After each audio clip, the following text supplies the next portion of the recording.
Coming to you live is the Forestry and Sawmill Roundtable. Welcome back. Let's get started.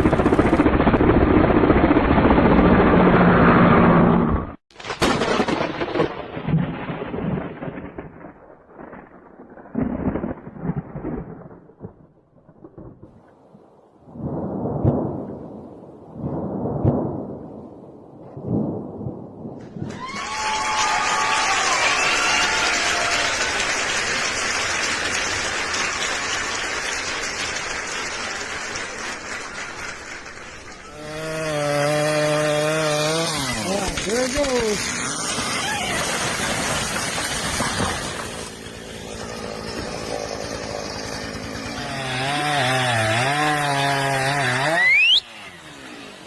Go! Go, go, go! Go!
Fancy. Well, good. Rick, going? All right. Are we on? You're on, Rick. All right. Hello, everybody, and welcome back to the Forestry and Sawmill Roundtable. Tonight, we're going to have a change of pace. Our guest tonight is Chris from the YouTube channel In the Woodyard. Also tonight, we are opening the roundtable up to you, the viewer, to come on live and visit with us for a few minutes, ask a few questions. Maybe we'll ask you a few questions. I'd like to take this opportunity to ask you to help support all of our YouTube channels by simply subscribing to each and every one of us. A lot of work goes into maintaining a successful YouTube channel and to pretty much throw your daily life out there for the public to watch. So with that said, get your questions ready. We would like to welcome Chris to the roundtable. Chris, tell us a little something about yourself, how you got started with YouTube, and about your wood business in the Woodyard. Well, first, thanks for having me on. It's great to be here. I don't know what all I'm going to be able to offer you guys. You guys are all professionals. I'm just a part-time guy, but I do okay with it and I have fun. That's the main thing.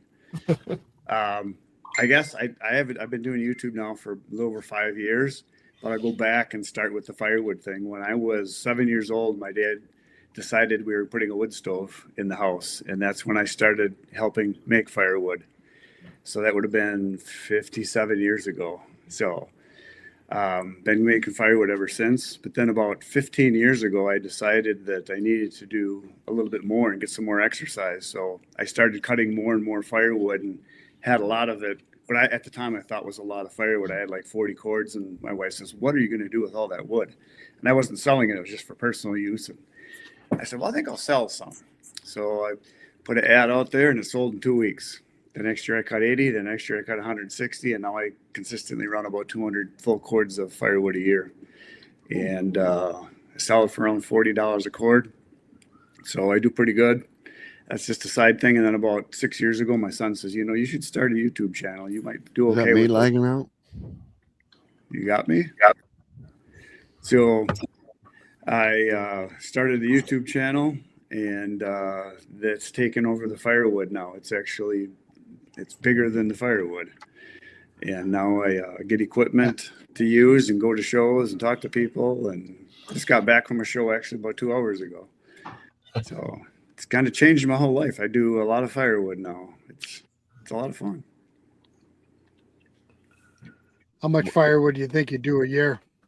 200 full cords a year. And that's just on the 200 side. full I cords? could easily do 1,000 cords a year in my market area. But I have a full-time photography business. I've been self-employed doing that for 43 years. And I had some other small businesses. I've been self-employed forever. So I'm like you guys. I don't like to work for the man. I like to do my own thing. And I mainly started doing firewood for myself just because I wanted the exercise and I like being outside in the woods. And if I can't be up in a tree waiting for something to shoot, I want to be cutting the trees down. I like doing both. So I do a lot of that. Okay. So between you and your brother, Yeah. some of us that may not know, which one of you guys has more wood? I have more. Yeah.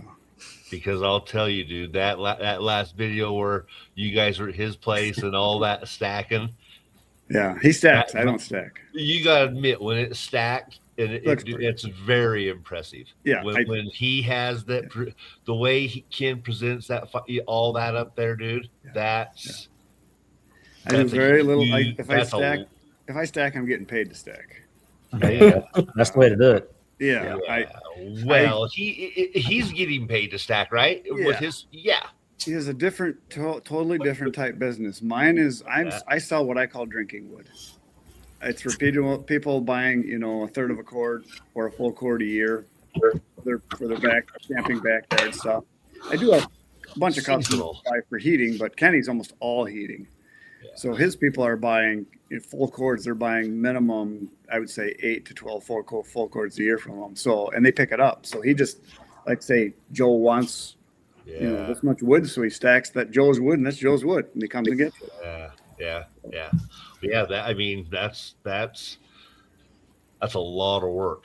Yeah. Yeah. He's retired. Is he just getting has he just had a processor recently, or? He knows people with processors. He knows me, and he's got a buddy that we met through YouTube. And yes, I replant trees. My dad has a Christmas tree farm we've had for 35 years. So we plant a couple thousand to as many as 5,000 trees a year.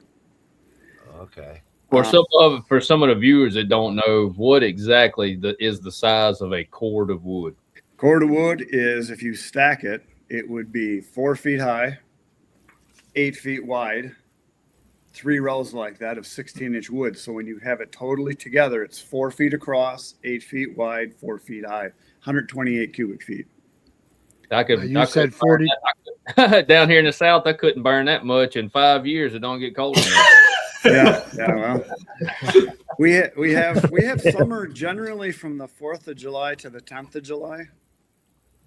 Right. So yeah, not like us. We have a lot of winter. Chris, did you say you get $40 a cord or $400 a cord? 400 about, yeah. Depending on the kind of wood. I say 400 is an average because I do sell some pine softwoods for campfire wood, and that sells for less. That's like $330, $340 for a full cord. Okay. And then I sell mixed hardwood, goes for $390. And then my specialty wood, which is for smoking meat, which is the higher grade stuff. The flavor wood, is they like to call it. It's the cherry, the hickory, and the white oak. And that goes for $140 for a third of a cord. So a full cord would be $420, something like that. That's kind of the average. Okay, and if somebody wants a specialty cut, length, or something, I charge more yet. And I charge for delivery and I charge for stacking. Sounded like you said $40 a cord. We have a few people out there, $40 a cord. Yeah. 400. That sounds more like it.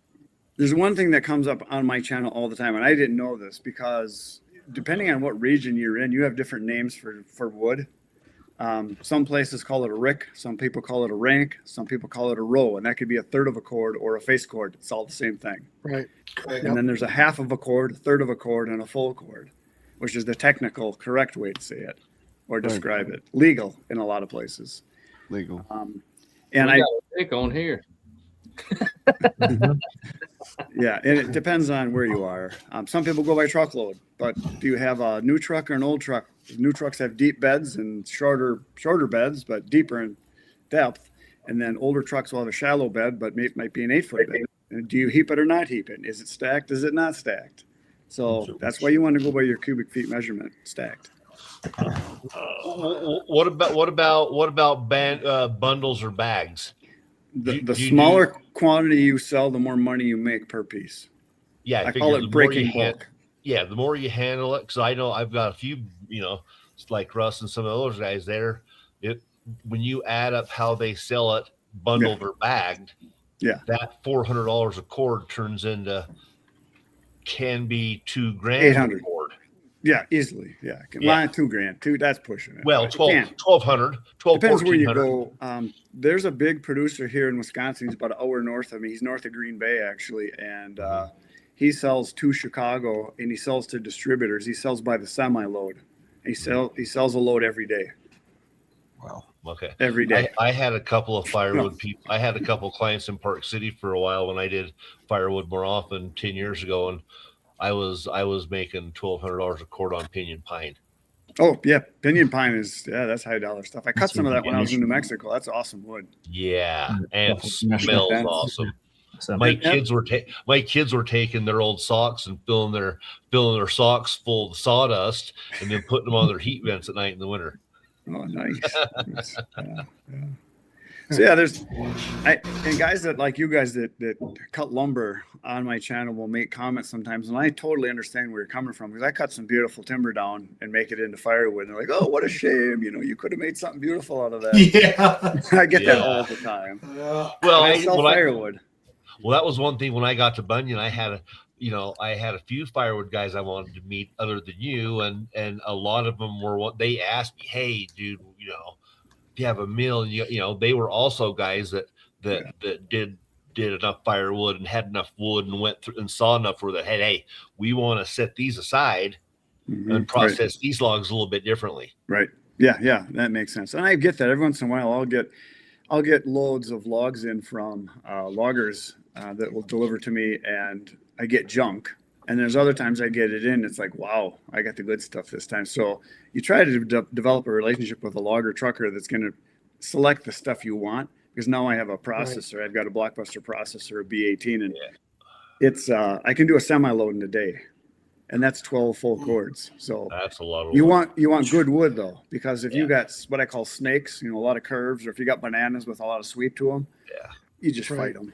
Or crotchy, I call them dirty crotches. If you got those, you don't want to be in a dirty crotch. You want clean wood. We love dirty crotches, don't we, John?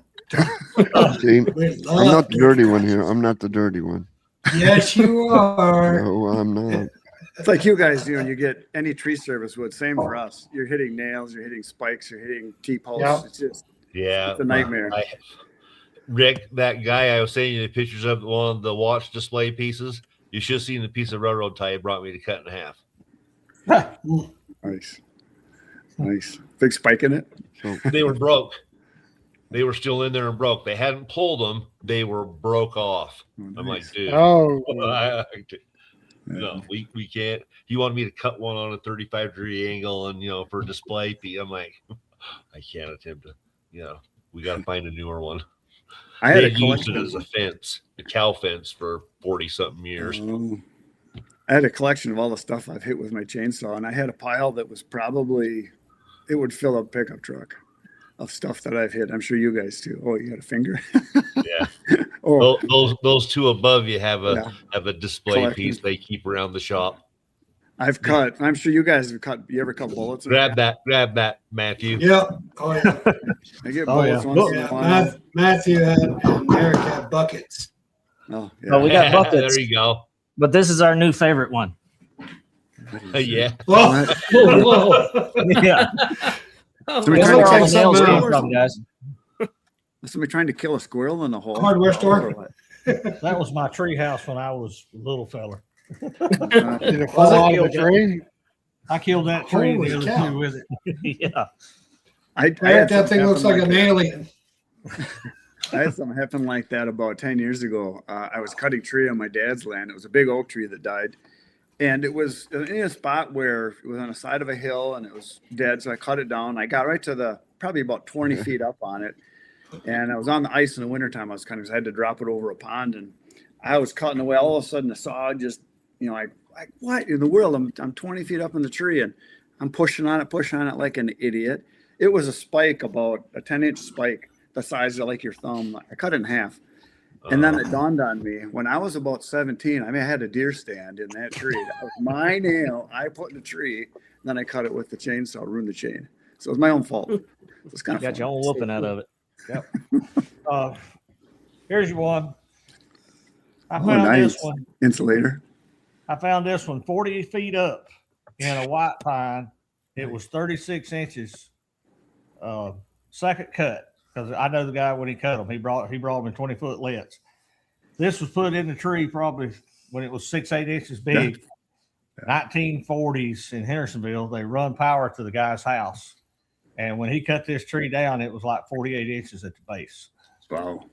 Been in there a long time. Yeah. There's always, we call them surprises. Yeah. I always say the best way to find something in your wood too is sharpen your chain, start Or cutting. put on a new blade. Find a nail. Yeah. Put a new one Oh on. yeah. Yeah. Yeah, if you got a wood miser or Norwood, whatever, just put on a new band. Yep. First time. Same as a chainsaw. Yeah. I had some magnolia a while back. Lady had dropped off. It meant something to her. It come from the family place, and she just wanted it slabbed up. And it was a big old gnarly, nasty thing. And we put it up on the mill. First cut, hit. Put on a blade. Second cut, hit. Rolled it out in the yard and took my 4-foot bar on 3120 Husky. It was going to saw that leg off of it and hit a 3/8 threaded rod. Might as well dull all your chains and teeth. I told Matthew, I said, you can take that away from here before I lose my cool. Called the customer and told them they were several $100s into the log and I hadn't got the first piece off of it. If they wanted to continue, I had to get paid first. and they paid. Oh, But I wasn't putting another blade in it until I got what I'd already sunk into it out. That's like that metal I hit with my planer blades before the show started. I was telling you about that guy brought them logs. They're probably 32-inch pine. Oh, they ain't got no metal in them. I said, all right. Well, the center 8-inch by 8-inch can, that's where I found the nails. So they was put in there 50 years ago. Do you guys you'll learn real quick, Rick, with that planer molder. You just tell people that's part of like sawmilling. If I hit nails, here's a blade charge. If I run your wood through my molder, it adds up real quick. Or sawmill. I mean, you charge for a band, a planer, a knife. Anything. I mean, that's just cost of doing business. Yeah, I mean, do you guys use metal detectors at all? No, I don't. Our metal detector is the blade. Listen, I want to invest in them. We've got them. They work. I get this argument all the time. A metal detector that you can buy will only read a couple inches into the wood. No, you gotta get a good one. Okay, Some of them. And even a better one won't read all the way the middle. I got logs laying out here that are 48 inches across. Well, when I talked to Mark Galici this year at Bunyan, that runs the Bus Motors production. Yeah, I believe all the big mills around here have them, but they're so powerful you're not allowed to get anywhere near it. They're in Pennsylvania. He runs his across that every log that goes onto his log deck. Mm-hmm. Well, pretty nice if you had a portable X-ray machine that you just run right over the log. If you got 15 employees, that modern equipment has all that in it. If you got 15 employees downstream, yes, you need to do it. Right. But it's me and Matthew. If I hit something within 2 minutes, the blade's tight and we're sawing again. Yeah. I mean, it's a return on investment, and it's really not worth my time and trouble to check, 100 logs every day. Well, yeah, it just all depends on how many guys are getting yard trees versus guys that are, I can't cut for inventory, the stuff out of yard trees. The best thing you can do though is just tell them right up front if you're cutting their wood, charge them for damage. That- Oh, yeah, that's Absolutely. I got a blade That's up charge, front. and I tell them if it's a piece of pine and I hit something, we'll just throw it away. I said, now if you got a beautiful walnut log, a hickory log, or a big old beautiful white oak or something, you may want to pay for another blade, and let's keep on cutting. But every log is different. Yeah. We cut some wood that, if you put a new blade on every cut, it's still fine. The wood's worth that much. But a 1x6 pine is not worth a brand new Right. band. That's what I do. Just No. throw them in the burn pile. That's how Eric, Get out there, Hey. get another one. Eric, I got a question for you. Yes, sir. Do you guys let customers leave logs at your location without a deposit? Yeah, but I'm dealing local. When they drop them off, I put them on the I list. am too. I was too. So after my first 4 years of milling, I had to say I don't have enough room to be a storage facility. Now I tell you what, If I take money from them, they'll come back and have stuff cut. If I haven't had that problem. Okay. Okay. If it become a problem, I'd do something different. Yeah. But now what I do charge deposits if I'm doing a big job that's going to go from sawing to kiln drying to turn it into hardwood flooring. Yeah, I'll tell more them- steps than just the mill. I'll tell them, look, I'm going to saw your lumber, and when I get it sawed, I'm going to send you a bill for the saw bill, and it'll not move forward until you pay that bill. That's your deposit. Is basically paying a saw bill, and that gets them invested. Yep. I don't charge anybody when they drop logs off because usually especially if you're gonna do the whole process or whatever, like this guy that flooring I was telling y'all about earlier. If he don't buy it, if he don't come pick it up, which he is, that just goes on the market. Oh yeah, That's and I don't charge my contractors, my good, high volume customers. But if you're a new customer, me and you are going to get to know one another. And I do a lot on Marketplace. And I had a guy the other day call me. He wanted, like $5,000 worth of maple. And I'm not going to proceed with that order until he marches himself over here and we converse face to face, and then we go from there. Because it's Right. too much money for me to move around without knowing them personally. Or something Yeah, specialty. You're a mill, not a bank. An order Exactly. like that, there would be a down payment before I ever got Oh, yeah. started. Half down. because that was Always. 5,000 feet of spalding maple. It was crazy, or 1,000 feet of it, or something like that. Yeah, it wasn't that much footage, but it was high dollar footage. I've had some restaurants that want wood cut to a specific length instead of being standard 16. They want like 12 inches or 14 or something like that, which I did it one time for a guy and it ended up biting me in the butt, and I won't do it again. So now if they ask for a special size, it's like you're going to pay for it ahead of time because it's You your always wood. got to look out for yourself. There's nothing wrong with that. If somebody asks you to do something a little out of the way, whatever, okay, put some skin in the game. I bought a truck this week, sitting right there. I'm looking at it, and the guy he traded a skid steer for it. It's a cab chassis. A year and a half ago, the guy said, "Oh yeah, I'll buy it if you put a dump bed on it." Runs a metal fab shop. It's got a brand new dump bed on it, and the guy never come back. I said, "Well, you should have made him buy the truck or put some skin in the game." Yep. Which, yeah, by the way, we bought a new truck, even though it's not out on video yet. How many of you guys have YouTube channels? Other Everybody. than the ambulance? Yeah, it's gone. I think Yeah, everybody it's out gone. there. That Everybody left does. on Okay. There we Thursday. go. So how long you guys all been doing the YouTube thing? 3 or 4 years for us. About 3 years. About 3 years. 2 years from now. I 20? think we've been doing it about 12, 15 years. Really? Yeah. You got in early. They got crap to But it's show for it changed. either.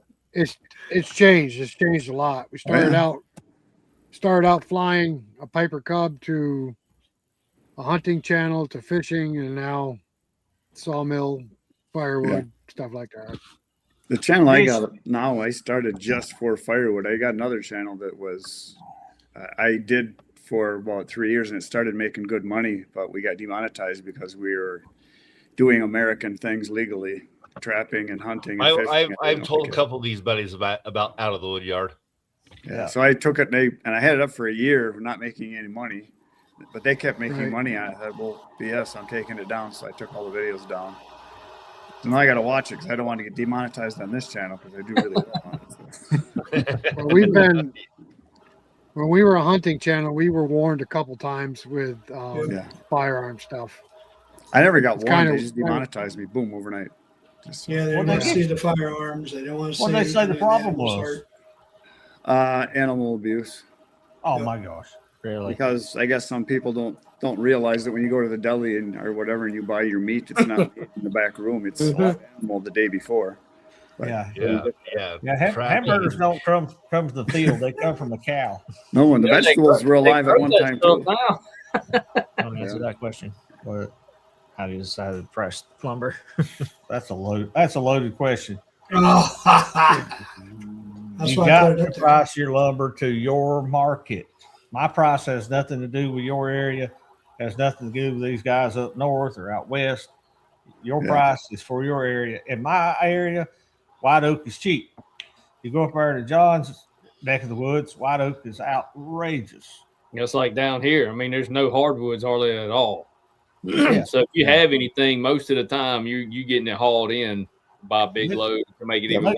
Maybe I ought to send you a load of white oak. You can send me a load of Seeker cypress. That'd be a trade-off right there, wouldn't it? Yes, sir. Yeah. All right. What's answer that one? We're not tree people. I don't know. Call a tree. Right. Maybe Chris. I'm a real good friend with a tree guy, and I mean the normal price. I guess it's depends too on how close is it to the house, what all is involved. But I mean, it could be anywhere from $1,500 to $3,000 for a big tree overleaning a house. Yep. The guy I know he's got a 100-foot bucket truck, and he can go up to the top of them, and he's got a jib on it, so he'll cut a branch, swing it out away from the house, drop a piece, and sit there and just little by little cut that tree from the top down. I had a contractor bring me a tree this week, 5 butt cuts, 8 foot long, and a 16-foot top cut. Is one whole poplar tree. The butt cut is 48 inches, and he said he left 4 foot on the stump because they couldn't get the saw around it. That's a good one.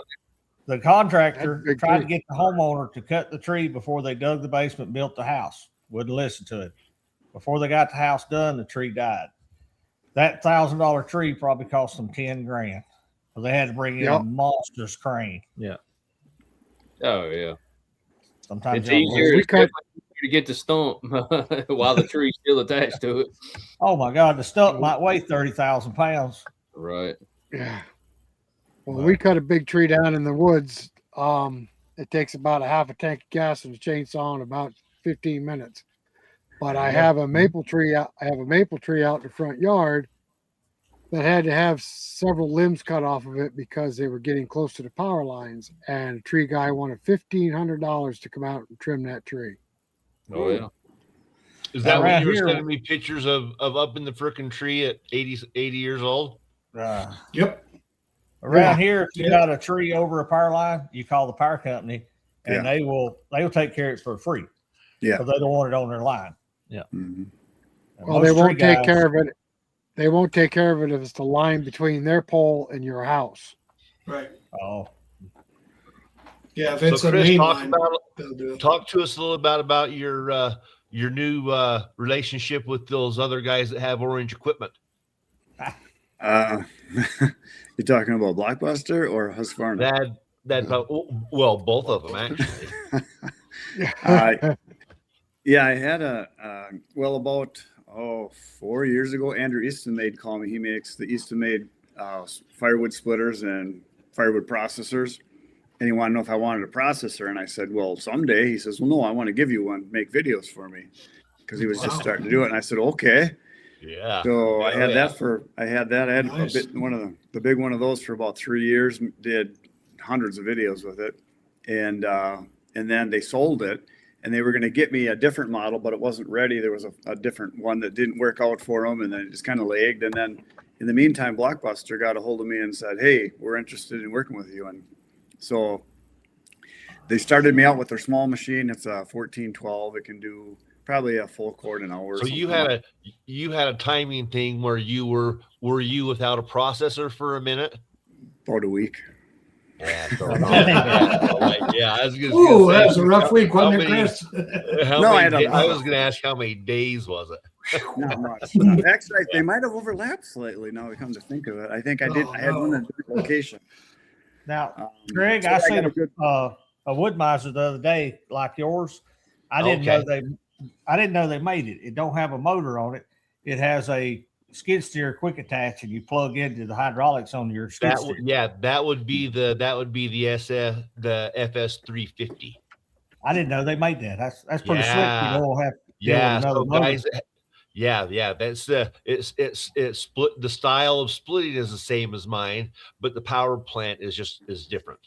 Yeah, just a skid steer or whatever you got handy. They have a smaller version. One of you guys want to answer that question up there? Yeah. So real quick, let's run that question around the table. The biggest diameter tree I've ever cut down was 73 inches. It was a live oak down in South Carolina. That's big. Go ahead, Eric. That I personally cut down, probably 3.5, 4 feet. Yeah. I have the capability of cutting one 8 foot down, but I don't want to. I don't want to. I don't cut trees for a living. We cut lumber and logs. Okay. Andy, how about you and Paul? Paul does most of the felling. He's cut the larger trees down. Probably the largest one was that double cherry. I don't know how big that was. It was huge. John? Huge. You guys have a huge, huge is there. To me, that's different than what Tim is huge. Yeah, and narrow it down, it's Andy. a lot different than the pine you guys got too. So, but we're What's the biggest diameter tree, John, you ever cut down? 4 foot 4 foot. that I ever Chris? cut down by myself. We had a 58-inch ash tree we cut down. So I got a couple 3120s with. I got one with a 5 foot bar and it just cut it. So that was the biggest one. Was that with your dad and Ken? Yeah. Oh yeah. Well, That was a big one, yeah. And that's when I get a lot of comments from guys like you, like, "Oh, that could have been such good lumber," and because it had a lot of character. It was a real wolfy tree with a lot of limbs, but we got almost 7 full cords of firewood out of it. Yeah, dude. $400 a full cord, so the tree was worth $2,700 to me. Yeah. And the people I sold it to, you know what they did after they burned all that wood? They ordered more. They ordered more. Ordered more. Well, there's the difference. When I saw you guys doing pre-cuts with the saw for your big saw, that was awesome. It was fun. Yeah, that's just a toy. Yeah, I got 2 of them now because they had a sale on them, so I bought another one just because I could. Well, yeah. You gotta have a backup. Well, I was talking to a guy at the Bunyan show about 4 years ago, and he had a 881 and he had a 3120. So he had the steel and the Husqvarna, and he was running both of them. And I said, honestly, because I was thinking of buying a big one just for a toy. And he said, get the Husky. It always starts, always runs. He said the steel they always have problems with. So that was him, not me. I've run an 880 since 07. Then I got the 3120. You're right. They do crank and they do run. Nice. My favorite saw is the one that's running and is sharp. I don't care. Exactly. I got them all. So, I like all of them. So do any of you guys run an EFI saw? Yep. Do they start easier than the carbureted? Do they start easier than the carbureted? The 500i you're talking? Yeah. I've run a whole bunch of them. I just got I got 2 new Husqvarna, the 664s. I got a couple of those now. And we were getting that. We were getting that part of the orange.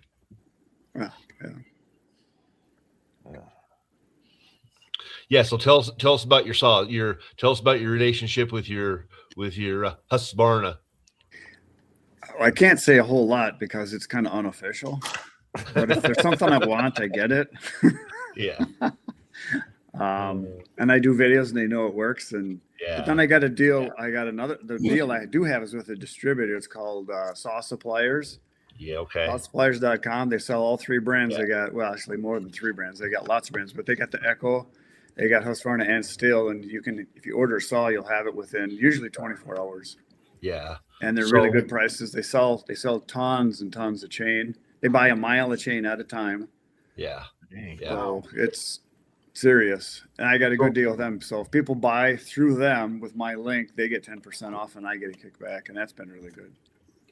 Yeah. So that's where guys like me, I get in trouble because I've got to share the, I've got to buy, if I'm buying a roll of chain, I got to wait and buy 2 so I can use you for one and us for the other one. Yeah. We've done it with bar oil. My brother and I bought 2 50-gallon drums of bar oil just to get a deal. Yeah. I know I had one of the friends we met out at Bunyan. She was like, "Where was you? I was looking for you on Sunday. I had a pallet of bar oil for you." And I was like, "Oh, don't tell me that." Like, I knew you drove out there and you brought stuff, and I knew you were going to have an empty truck. And I was like, "Oh my goodness, why?" She's like, "I had a whole pallet." It was the one logger Barbie that was next to Buckin. Yeah. Got a question on the Husqvarna 564. Well, I had the guy, Rick, I call him Santa Saws. If he's the Husqvarna demo guy, he's been all over the world basically. So he had one of 2 saws in the United States and he flew here to one of our dealers with the saw and I ran a tank through it and it was awesome. And it's lighter than like a 572 or a 372 or a 500. It's a little lighter. Cuts real good, cuts real fast. So I think it's going to be a good all-around saw for an average guy or a guy that wants just one good one. But they've got some issues now. They're sucking in fines in through the filter, the air filter. And they're getting some issues of bogging. My first one, I think I ran 13 tanks through it before I noticed anything. Some of the guys that did the 500i same thing, actually had the same issue. Yep. Some of the guys out west come up with that gasket. Yep. Because it has to have so much more air. It's just sucking it so much faster, and it's not a traditional. It's fuel injected instead of carbureted. It's different. It's a different animal. And being it's their first one for Husqvarna, just like Stihl, their first one. When the 500i come out. Yeah, there's going to be a few issues. They'll figure it out. Yeah. Oh yeah, and there's a simple fix for it. It's just give them a minute. Yes, yeah, and Stihl does like I think 1.7 billion in sales a year, and Husqvarna does 1.3. They're pretty big companies. They'll figure it out. Oh yeah, they got engineers. That's why we run a washing filter on. They'll figure it out quick. Yeah, and there's a reason why they offer so many models. Yeah, fill every little so many niche. different applications. You know the right number of saws to have. You know what that number is? Oh yeah. What is All it? of them. As many. More. How many can you run at one time? One. No, I can have them all running, but I just cut with one. Then I grab the next one. Right. You start with all sharp chains and then you just pick them up as they go. I learned that from a Amish guy. Actually, I was at a Boy Scout camp about probably 15 years ago with my son, and this Amish guy pulling a sled in the wintertime, and he had like 5 chainsaws stacked up in it. And I wasn't cutting that much wood at the time. I had like maybe 2 or 3 chainsaws. And he was going. I said, "Boy," I said, "you got a lot of different saws. Do you need all those?" He said, "Yeah." He said, "I don't work on saws when it's cold in the winter." He said, "I get paid to produce." He says, "If I get trouble, I set the saw down, grab the next one." So made sense. Brad, did you see that? Did you see that, Rick? What Brad said? Yeah. What's that? He gave Craig a big little heart. Give Craig a heart. He loves Craig. He knows I like. Well, he runs a Norwood out there in New York. You're Rick. Correct. Who's that? Brad. The Buffalo Brad. You're talking about Buffalo. Brad. Yeah, Brad. I know Brad. He Orange. runs. He runs an orange. Yeah. Did he send you? Yeah. Did he send you koozies? Yep. He did. Koozies, shirts. Yep. What color? Red. Red. Red koozies, a black shirt, and a gray shirt. Yeah. See, he pays attention to what mill you have. Correct. He sent us a couple of gold nuggets too. Did you Correct. send him any Sawyer tags yet?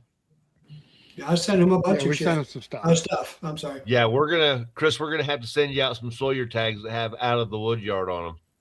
Out of the wood here. Yeah, Rick does some awesome work. Cool. So do you So, guys, just all you out of guys cut your own curiosity- trees down, or are you buying from loggers? What do you are all the above? Spam coming through. I definitely don't cut trees down. I have I'm friends with some, I guess, guys that clear land for real estate and everything else. And Do you get good prices too then? yeah, because if he's a real good friend of mine, and on top of that, all they're going to do is burn them. Hey, there's Craig. So you get the FREE ones? I get some of them too. Oh yeah, that's ones I like. One thing with free, usually everybody thinks free is free, but it comes with a lot of time and Correct. labor quite often. Correct. Now, Yep. I don't know what they charge Absolutely. in y'all's area, but around here, it's if a grader clears a lot and he hauls it to the landfill, it's $75 a ton to drop. Right here too, yeah.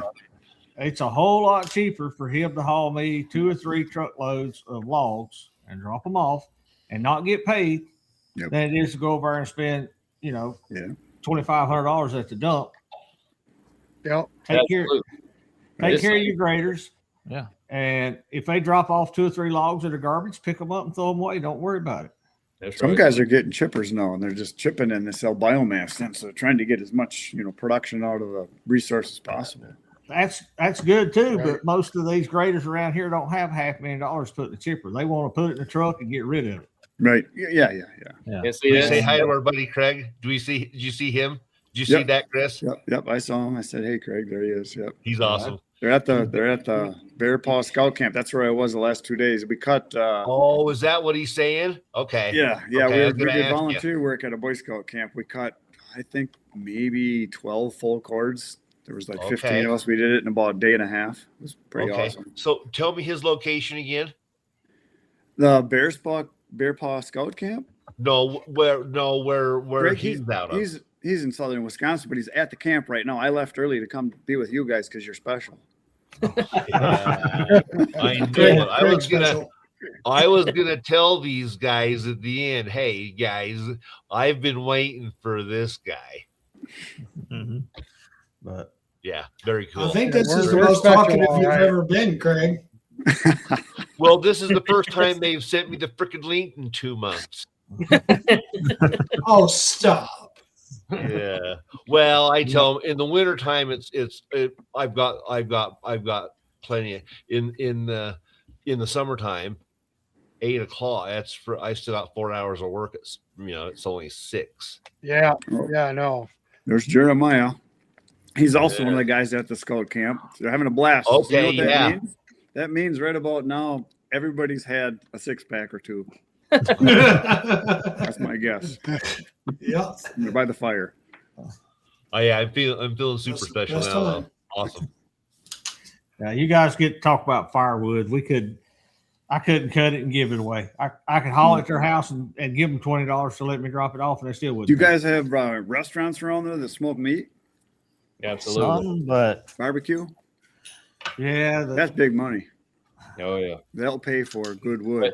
It's hard to Russ- find the Russ like does good hickory at and that. pecan and stuff you need down there. I mean, there's a pecan, a few hickory trees, but You might want to have it trucked in. It might be worth it.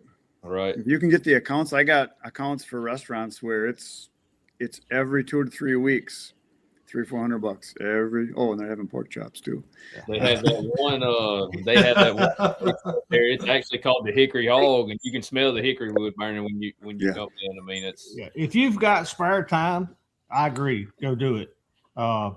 We're covered up with what we got. I don't need to stick my Right. fingers in another fire. Yeah, I don't need you're another. right. career. You can't do everything. You gotta pick and choose your battles and go where you're most profitable or what you like the most. I mean, life's short. You gotta have fun with what you're doing. So Mhm. Yeah, I spent 25 years working in Absolutely. back door restaurants. I don't care to go in the back door. I go in the front and eat and pay and leave. Yeah, Mr. Boat Ray. I sell. Yep. There you go. Yep. Yeah, there's a guy you guys might have heard, or some of you might have. He's in Ohio. It's Ohio Joe. Yeah, he has a show actually in about 3 weeks. It's the International Firewood Expo, and most of his business is restaurants. Is he the one that was getting flooded out this winter? Yeah, he had to flood half his wood yard, floated away. Yeah, yeah. Okay. Oh, I saw It's that. funny now, but it wasn't at the time. Was he? What did I see him keeping equipment in connexes out there? He could be. Yeah, I don't watch hardly any YouTube. I'm too busy. I would do a video every day, so I don't watch much. Very Yeah, good. it's kind I of know tough. enough It's kind what's of tough going to watch. It's kind of tough to watch YouTube when you're making your YouTube videos all Yeah. the time. Yeah, I get asked all the time, oh, what channels do you watch? None. I mean, if I watch a channel, it's because I want to watch a hunting show or a fishing show or something like that. I'm not watching firewood stuff much. I don't watch sawmill videos. If I watch something on video, it's Well, I decided to tune into a sawmill video here not too long ago. One of these guys around here in the same picture. Well, and I seen him, he was sitting down, sawing a log, sitting down. So if he was sitting down and sawing, I figured he could be on his phone being productive. I was ripping wood. Did he have his feet? Did he have his feet up? Earbuds in. Wrong way, Craig. The other way. Other way, Craig. Okay, sorry, my You're bad. close. Okay, my bad. Sorry, I smacked my mic. Yeah, sometimes I have to saw by myself, and I take advantage of sitting down and putting my feet up while the saw Poor runs through the log. baby. I've done that. Just if I rip a big log, something I can't lift onto the splitter, I'll sit down and let the saw run down through the log if I'm ripping it. Well, talk to us a little bit about how these guys are they like to engineer some of their stuff, to perfect they perfect their equipment to fit them better. Tell us kind of some of the stuff you do with your chainsaws to do the same thing. Probably one of the biggest things that I did. I just came up with this because I was watching a show once and I see guys measuring their cuts, and they're marking it with either spray paint or they got a gizmo that's called a mingo marker, or they're got a little saw and they're using a stick and they measure, or they got a magnetic thing on their bar and they can make their cuts and they lay it all out. Well, I just took some electrical cable ties or zip ties, put them on my handle, measured from the bar to the end of it 16 inches, put some pink tape so I could see it. And every time I lay the saw up against the log to cut, it's 16 inches. So I don't have to measure. You just cut. Right. You just use that zip tie as a guide, correct? Yeah, it's fast, easy, simple, cheap. And yeah, they break once in a while when it's cold, but I was just gonna say, and replaceable. Yeah. So yeah, they work really good. Very cool. Fast and cheap and easy. And then I went to no stacking. That was huge. Was that because of when you were seeing all the cones? Yeah, I went to there's a big producer. We're actually two different producers, and they never. Well, one of the guys does 500,000 firewood bundles a year. They do 2 million in sales a year on bundled firewood. He never touches the wood. Yeah. So when I saw that, I was like, oh, he's doing that. And then I saw the other guy that's selling the semi-loads to Chicago every day, going down to people for their barbecues and backyard fire pit type stuff. And they're selling very expensive. And obviously the trucking cost is high, but he never touches the wood either. Everything's processed right onto the ground, and then you pick it up with a big bucket, like a rock bucket. It gets dumped into a trough, and then it gets up an elevator into a tumbler, and then it gets tumbled into another elevator into their trucks, and then they deliver it. They never touch it. Do you know where that is, John? Nope. It's Chicago? called. Yeah, he goes down to Chicago. Yeah. I know where Chicago is. I don't know where this guy's delivering his lumber to by the semi-load. Yeah, well, it goes to distributors, and people. It's not John's house. Right. That's right. He's from Illinois. Yeah, I know where Chicago is. Well, I know where Utah is too. Hey, John. John, I just got to say this live in front of everybody. Guess who used diesel drip? I know. I know. I know. Guess. Right? You guys guess. That's the only thing to use on pine for sure. Exactly. Have we got a new convert? There he is. No, it didn't work. It didn't work, but No, it didn't work. It didn't work. Tell Chris we were already talking about him. We drug some kind of pine out of the stump dump. I don't know what it was. It's dead. The bark is off of it. I started to saw it, and it gummed the blade up so bad. I've never had one gum up that bad. And I was running the Dawn and the pine salt on it hard. So I switched over to a diesel drip fast, and a diesel slow run, and it still built up pitch on that blade horribly. I don't know what it is. I'm gonna push it off in the woods, and there it'll sit because I'm not sawing the next log. We can send Paul and Andy and see if those works. Try We like the cotton spindle lube. We got 5 gallons. You can have it. It doesn't work for us. No, Oh, really? Not at all. It was worse than Dawn dish soap. Yeah. Well, Chris says he's had one, Rick. I wonder what it was. Chris, do you know what kind of log that is? What kind? No. So- Chris with Standard Living. Oh, he had one yeah. like that last week. Sorry. So Rick, have you got the bark off on 4 sides? The log didn't have any bark on it.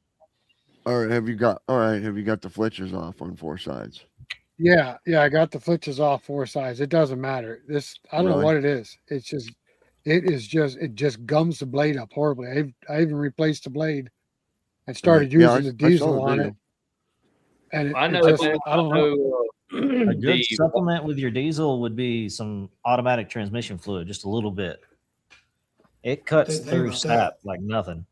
I mean, I have About that. all I cut is southern yellow pine, and the wiper system for your lube assists the diesel to keep that blade clean. I mean, I'll have some build up right on the back of the tooth itself, but on get back behind the gullet, there's nothing ever builds up there, and it has to be a really sappy tree to get that build up on the teeth.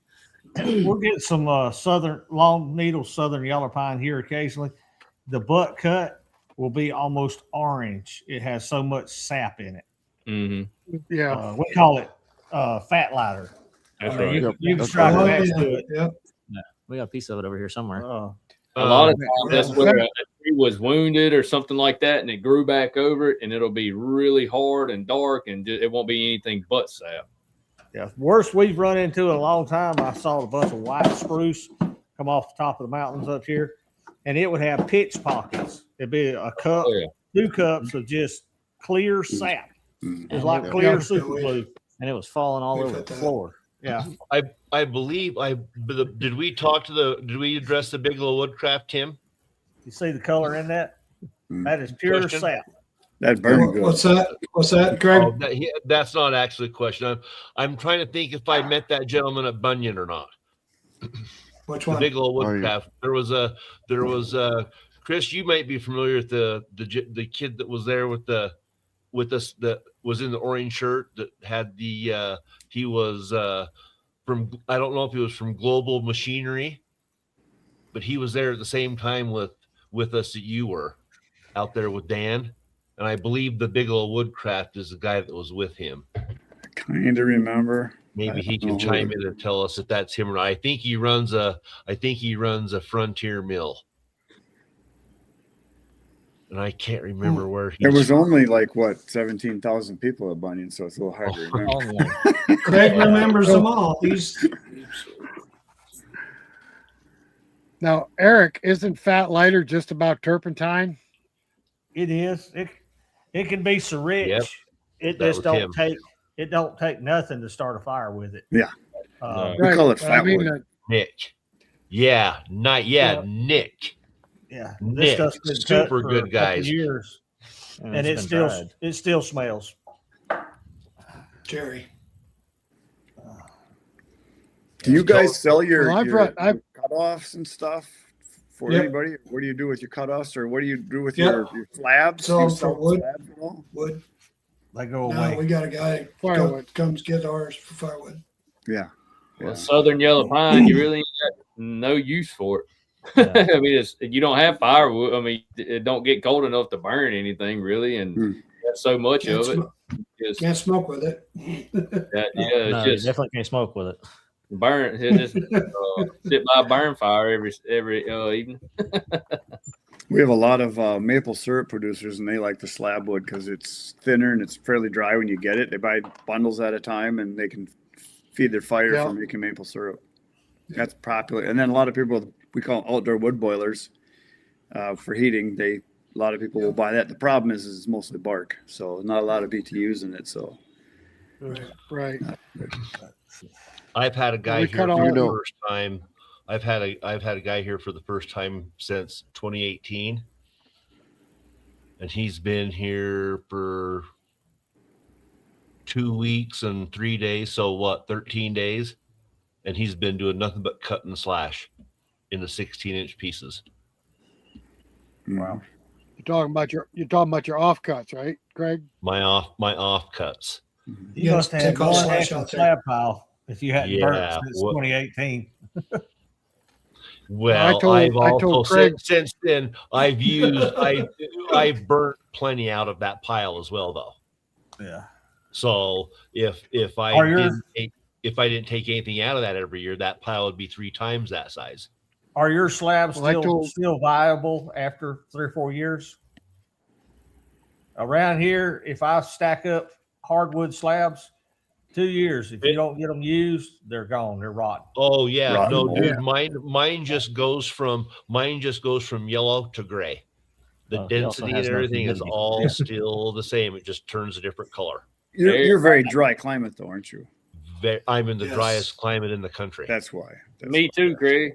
Yeah. I know. Sure. Yeah. I get 2300% humidity.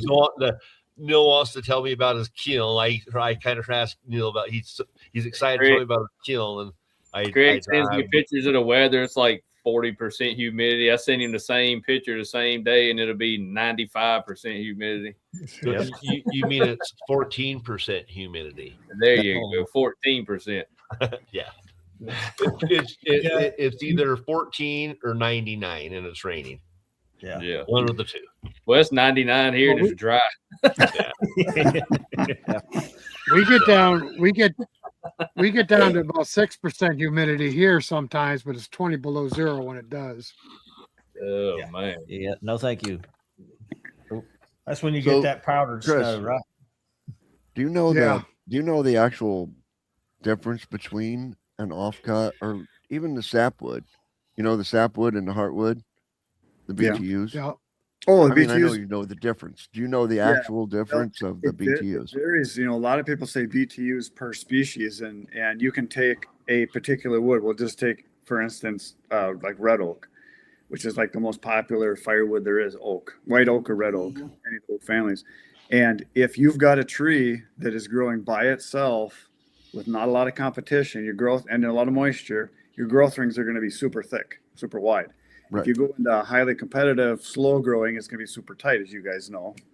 The more tight the grain is, the more dense the wood is, the higher the BTUs. So it The changes. long- And then there's limb wood. Some of that limb wood, it grows so slow, it's great BTUs. So Right. it varies, and it depends on what part of the country and how wet you are, or dry you are. Like Craig has that pinyon pine out there. It's pine, but it has more BTUs than oak. Not live oak, but red oak and white oak. It's super dense wood. You pick it up, it's like, wow, it's pine. Now, Chris, have you ever got to burn any locust? Oh yeah, we got locusts. We got honey locust and black locust. Excellent firewood.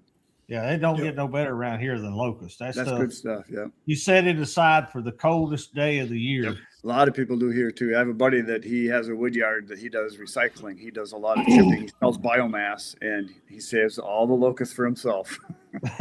So the harder the wood, the longer it takes to burn. Yeah, well, all wood, if you take a ton of pine or a ton of oak, you're going to get the same heat out of it.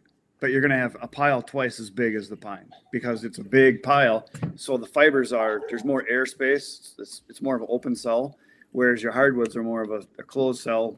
It's a tighter grain, so it's more dense wood. So you have more, what's the word I'm looking for? There's more energy in it. You got more potential energy. Yeah. So if you Energy. take like a 12-inch round of pine that's dry, say white pine, which is real light wood, that might only weigh, just for a number, just say might only weigh 6 pounds. You take a 12-inch round of oak that's totally dry, it might weigh 20 pounds. It's just more dense wood. So it's the weight that matters more than anything. That's why Right. in the eastern states and northern states, people are what I call wood snobs. They don't want pine because pine or aspen or any of the soft hardwoods like, aspen or say box elder, soft maple, stuff like that. They don't want it because you got to do the same amount of work to produce a cord of that or a cord of oak or a cord of hickory or a cord of dense wood. You get more heat out of it. So they want more bang for the buck, so to speak. Yep. So that's Have why you ever tried beech? Beech? Yeah, we got beech. Yeah. It has zero value down here. There's no heat in it. Really? I don't know Well, if you must have a different beech. Our beech is real good. It's real similar. Yeah, It's a cross ours between is too. hard maple and oak. Well, Ours what's is more not like dying? poplar. It burns up, makes a lot of coals, and no heat. It produces heat, and poplar's like 14 million BTUs per cord, whereas red oak is like 23. So it's got heat, but just a lot less. But if that's what you've got, like you go to the western states, like Colorado, they've got two kinds of wood, or even Alaska, two kinds of wood. They got poplar and they got spruce. Yeah, if you're in Alaska, you're gonna burn spruce. Spruce. That's it. Yeah, that's Or what they've coal. got. You burn what If you I was got. in Alaska, Utah I'd try to burns find spruce. coal. Yeah. Burn what you've got, because wood is big and heavy and bulky, and you can't really ship it too far. So you burn what you've got. Yeah. Yeah. We used to cut aspen and poplar as what we referred to as a shoulder season wood. Right. We'd burn Exactly. it in the fall and the spring, and that was it. Yep, and it's good kindling. It's good fire starter. It's good for like if you're not heating with it. Say you got a wood stove in your garage or your workshop, and you're out there working. It's no big deal. Every hour, throw a few pieces in. Mm-hmm. But if you wanted to have an all night burn, all nighters they call them, you want the locust, the hickory, Osage orange. You want the real dense wood, almond wood, Pinyon pine. Yeah, that's good. It depends on where you are. Yeah, you burn what you got. Well, when I'm burning firewood, if I want an all night fire log, I take one of them dirty crotch knots. Exactly. You're exactly right. Dirty crotches burn hot. Yep. We do have a Burn lot. all night. When you open the door, Eric, I thought you was going to say you get one of those logs. I thought you was going to say you get one of those sawdust logs that you buy from the store. Chemical, I call it. Probably the hardest wood we have down here is live oak. Yeah, well, live oak actually produces more BTUs than any other wood in the United States. It's 36 million BTUs, and a lot of people claim it's Osage orange is the best, which it isn't. It's 32 million BTUs. Osage orange is 36, so it is better. We don't have it here, but unfortunately, you guys got the best wood, but don't heat with wood. That's right. We don't have any coals to try to heat from. Oh man. I always remember finding out that apple burned so hot. Yeah, When I was a kid, Dad was like, "Yeah, apple burns hot." I'm like, Andy, "Well, why ask don't-" Chris if he bought that wood miser. All right, go ahead, Greg. He had a buddy that he was wanting to buy a wood miser and a wood master like Mr. Nils got 4,000 in a bundle. Eric. Oh. I don't know. See what All right. So there's a question up there right now, or a statement. Yep, Florida pecans wastes a very good. lot of wood. Florida wastes a lot of wood in a dump state, especially around hurricane season. Oh yeah. We had the opportunity to cut some trees that were damaged by tornadoes a couple years ago. And once we started cutting into the logs, they were destroyed. The Twisted grain was fibers, corn torn. fibers. And Correct, Yeah, yes. it was absolutely ruined. The logs were just garbage. we have So that I happen imagine- sometimes when loggers are cutting big trees, and if they drop it in a spot where there's like on a hill or another log, and it'll hit like this and bounce and snap, you can ruin a real good log if you don't drop it in a good spot. I had someone bring me a lightning struck white oak one time, and I pick and choose and he said get anything you can out of it, which it was we salvaged some of it, but it was all busted up in the inside. On the outside it looked fine, but on the inside it was all destroyed. Yeah. I got a question for you, Chris. Yeah. I've always thought that any nutty wood or Yep. fruity wood Exactly. Good made wood. good firewood. You know, Good wood. walnut, Yep. hickory, pecan, apple, peach. You know, just take your Yep. pick. Anything Anything that produces a fruit, which a nut is a fruit technically. They're all that's good Right. wood. Yeah. Anything that produces fruit. even I know people don't like to burn cherry, but cherry's a good hot wood if you got waste cherry. It's an average wood. I love it because it smells great. It's one actually yeah. that's, if I had to pick one wood that I could cut and sell all the time, it'd be cherry, because it's easy to cut, it's easy to split, it dries fast, it smells great, burns a little faster, so I sell more of it. So I like cherry. We love cherry. Yeah, I like it's pretty wood. I've cut. Now we wouldn't burn walnut, but we do. I've saved walnut slabs and stuff, and I really like burning walnut. It burns hot, it burns long, it leaves lots of good coals. It's a mid-range wood. It's Yeah. it's like a 21 million BTU somewhere in there. You got to realize we're burning wood at 20 degrees. We're not burning wood at minus 30. Yeah, we do have that. Yes. We don't have that. So, We John, what understand were you that. saying about apple? What were you saying about applewood, John? That's what I was saying. It's Oh yeah. you know, a lot hotter than oak. You know Yeah. what I mean? People don't realize that it's hotter than oak. But I always remember thinking, well, why aren't we cutting apple? And they're like, well, because apple trees don't get 40 feet tall and 3 feet round, you know? And There's not a lot if of you've wood got a there. source for getting apple trees from like an orchard, if there's a big orchard, there's one in southern Wisconsin. They got like 700 acres, and they have a contractor that cuts all their dead trees. They cut them all, they chunk them all up, and they sell them for smoking wood. Yep, Oh, yeah. absolutely. Yeah, I was That's a big deal. gonna say I would think apple would be good smoking wood. Very good. Yeah. Oh, yeah. Yep. All right, guys, we've Any of reached. your bacon manufacturers would probably buy all the apple you could get for apple cured bacon and Yeah. stuff. Yeah. Yeah. All right, so we've reached the 1 hour, a little over past the 1 hour mark. We said this was going to be open mic as well. So if there's anybody interested in coming on with us and saying hello, answer a few questions, talk a little bit, drop a post right there, and we'll send you a link to pop on with us.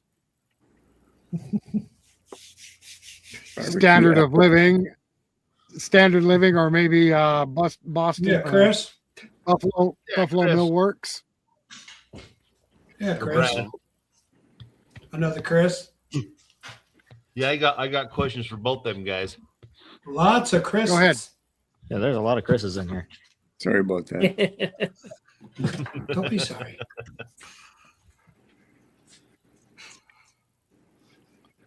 Everybody got How about Chris? I like the smell of I don't like cherry the smell of cherry when it's burning. what? being sawn. What? When I saw cherry, Really? just a handful of times I've milled it here, it attracted the bees big time. Yeah, Really? Yeah. Oh, yeah. Sweetness. So- Yeah. I think the hickory cherry and hard cherry, was the best in the cherry fireplace. and hard maple. I love the smell of hard maple when we're sawing. Our neighbor used to sell honey and bee nooks, sell hives to people, and every time we saw it, the bees would come out and be all over the wood. They just love fresh sawn lumber. Okay. If Rick, it's from so a I think- living tree, it's probably because it's got some sap coming out the rafters. There's got to be sugar in the sap. Yeah. I know I've cut down some white pine, not white pine, white oak, and what's it called? Another kind of oak. We got three kinds. We got swamp white oak, regular white oak, bur oak. And it was early in the spring, like about this time of year, there was some storm damage, and I cut it down along the highway, and there must have been a hornet's nest close by. It was hundreds of hornets because it was weeping from the butt that I cut. They were just all over that because it was like almost dripping. So it must have been something they liked. So maybe while we're waiting, Chris, if I could ask you one thing, I did want to ask you was maybe the difference between some of the guys that do firewood that you sell dry season wood, Yep. and some guys don't touch that. Right. Can you kind of go over that? Yeah, well, the guys that sell wood where they're not touching it, where they're cutting trees, processing it right into a truck and delivering it, they're delivering bulk wood for the most part, and it's going to people that are smart that buy their wood a year in advance, or they're buying it in the spring, but it's for next fall, and they're seasoning it. But my market's totally different. I have people that I'm selling to that are not knowledgeable, is the right word to use, of how it works, because they think you just cut a tree and you burn it. It's got to dry, whether you got a kiln or whether you air dry it over time. And a lot of people think that they want to have wood for a fire tonight or tomorrow. Nothing like putting wet oak in the fireplace and water's running out both ends. Yeah. All right, Yeah, so and then they we're wonder starting why to get it's smoking and not. Why it's steaming. Not getting any heat. I've delivered wood to people and they've had problems with wood not burning. And once they burn a fire, they'll send me a picture like, I can't believe it. It's burning so great. And there's no smoke. Why is there no smoke? Because it's dry. They don't realize all that. You're burning off all that moisture. Well, yeah. If people are paying attention to your trader dumps in your videos, You can hear it. Yeah. you can hear it. You guys know too. What you drop a board that's dry and a board that's not dry, you guys can hear the difference, I'm sure. Oh, yeah. Well, yeah. That Well, higher Feel bass it when you sound. pick it up. All right. So Jesus, John, I can't keep up with this. Chris with Standard of Living says sure thing. Are you talking about coming on, Chris? I can't. Yeah, he'll It's be not good. my Yeah, turn. he'll be good. I don't know. I'm having a hard time trying to keep up with these idiots. Oh, geez. Well, I mean, they're coming in here like by the droves and saying stupid crap, and I don't like it. Yeah, You will get those. banned, folks. You will get banned from here, so keep it up, and I'll just ban you. It doesn't matter to me.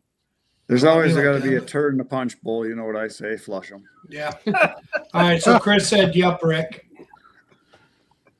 Oh, What's that? Chris said yes. He wants to be He will on. come on. All right. What do we got? John, can you post the link down there? No. Because then everybody can come on. Correct. Yes. Patrick's balsam trees. So Chris has got to somehow we've either got to contact him or he's got to contact us. Email. You got Facebook Messenger, Chris's. You phone got number. Chris's contact information, Craig. Yeah. Can you You wanna text him share the it? link? Or you want So you want me to send it to you, John? to? And that's fine. Or Or you could just text the link to him. Husqvarna. you can. Anybody wants to join? Just go to my YouTube channel. Send me an email. Click on the little thing that says you're not a robot. Send me an email. I'll go check my email and I'll let you in here. I'll send you a link, let you in here. Or I guess I can open up Facebook. I got Facebook open up. Send me a message on Facebook Messenger. Yes, they do. Davidson's All There's Natural no way Jam we or can John click on. Davidson. There's no way we can click on these messages and converse with them privately. Nope. Not it through YouTube and not through. YouTube's working on a private message. I hope they don't actually. It just means more work. Well, got enough social media now, right? I answer can- all my comments every day, so it's a lot of work. Yeah. Same here. It gets to be a lot, Mhm. and I don't mind it. I mean, I appreciate the comments, and I tell my people on YouTube, if you ask me a question that needs a 30-minute answer, you probably need to go watch one of my videos. I refer them to videos occasionally.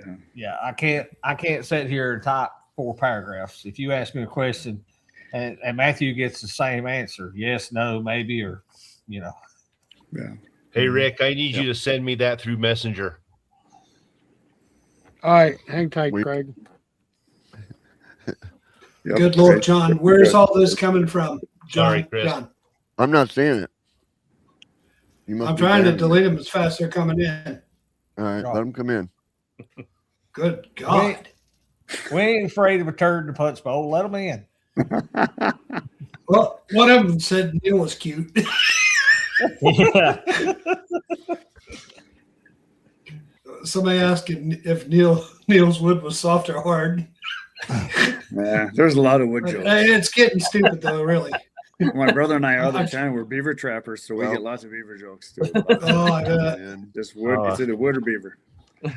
They ain't nobody here that's not on YouTube. There you go. That's the They're all thick skinned. They can handle it, right, Chris? Yeah. This is the one. This is when I get another one. This is I told Mother I got to send a couple of them out to Chris, or Ken will get in a fight with Chris if I only send one of those. Kenny put it right up on his refrigerator as soon as he got it. He's like, "Oh, that's a good one." All right, Craig, did you get the text? Did you get the message? Thank you. Yeah. Spruce or picky. Send it to Chris. He's got it.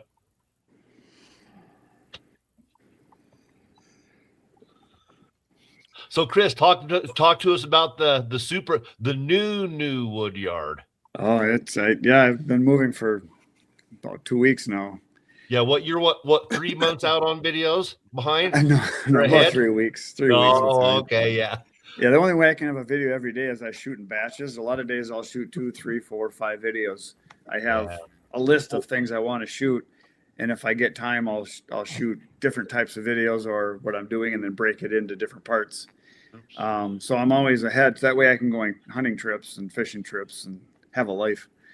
So I upload anywhere from 14, 15 to maybe 20 videos at a time every couple of weeks, and that way I just stay ahead. So it works pretty good. But the new wood yard is actually my fourth wood yard. My first one was at my business. I've been a professional photographer for 40 some years. I got 6 acres and a 6,000 square foot building where I do my business.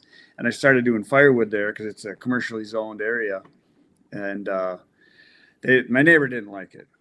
So I had a Karen in the neighborhood. And so he basically made a stink. And legally I could have stayed, but I just didn't want to have the hassle. And he had a bigger wallet than me, and he slapped me in the face with it. So I kind of had to leave.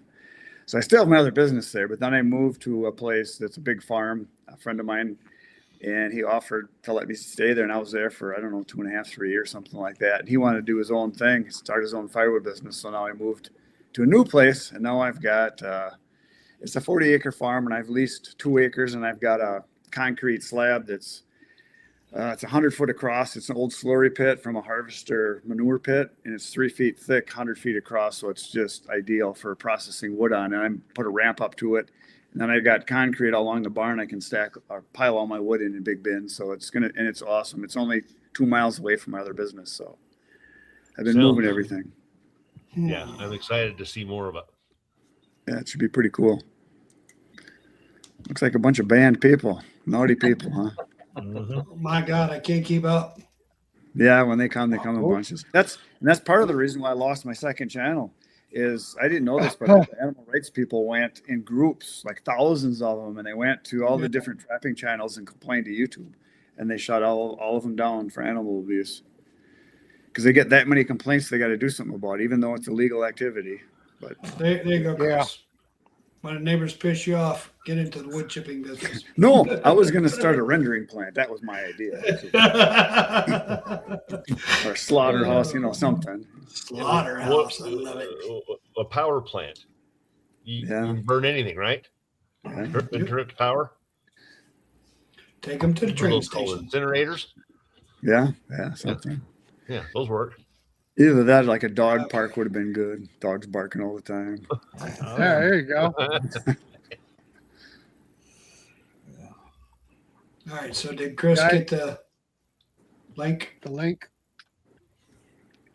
Not if Craig's sending it.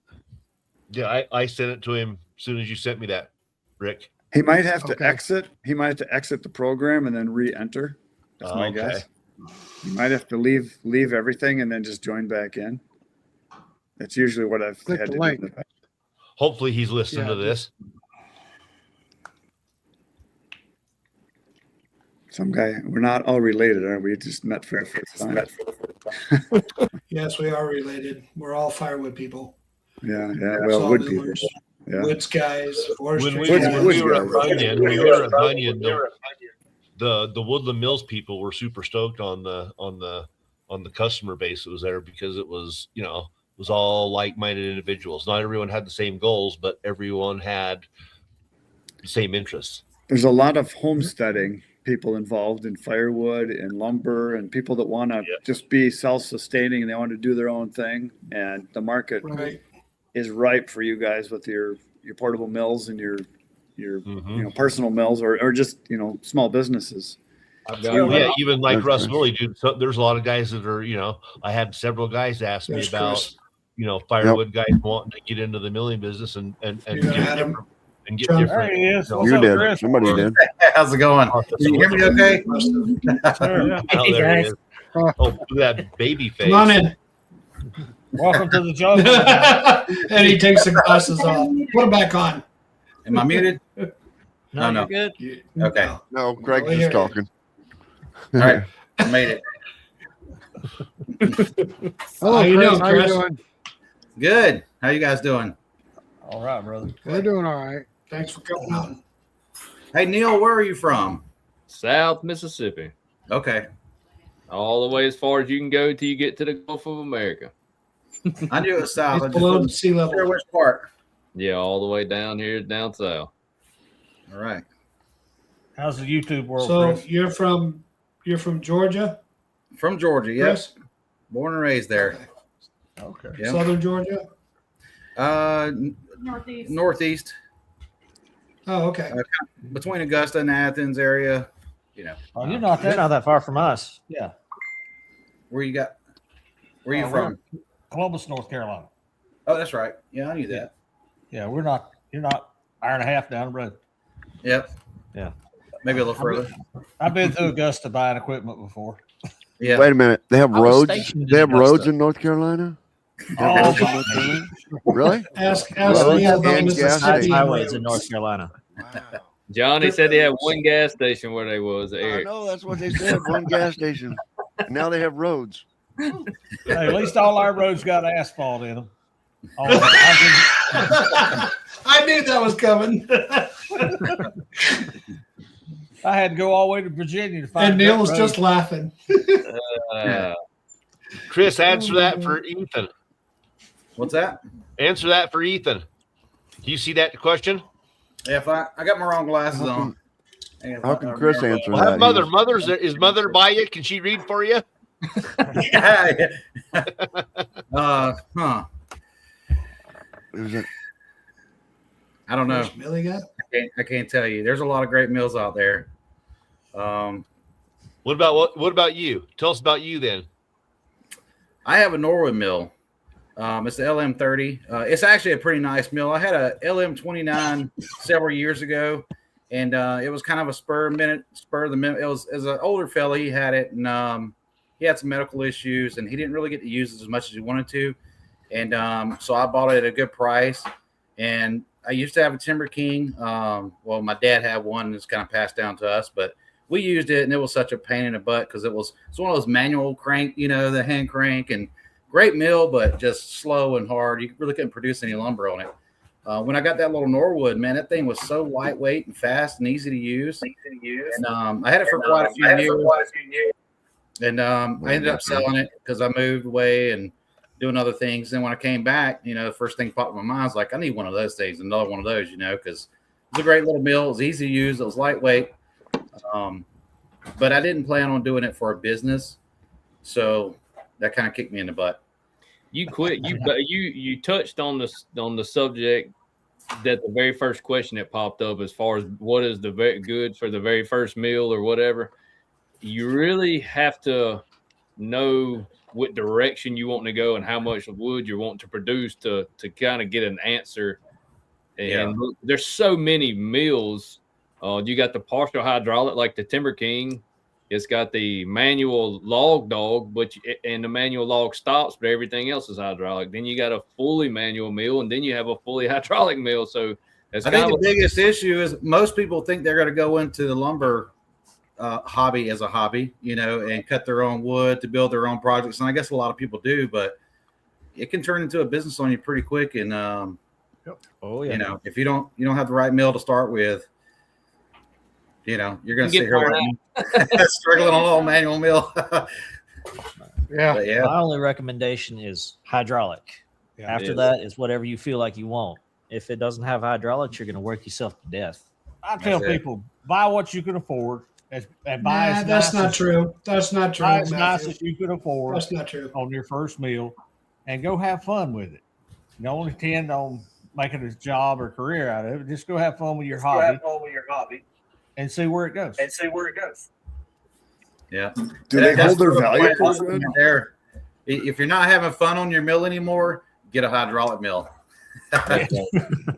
Yeah, I mean, you know, I started we out don't with have the- hydraulics. I started We out don't with work the for ourselves in that. 1600, and loading logs is much easier.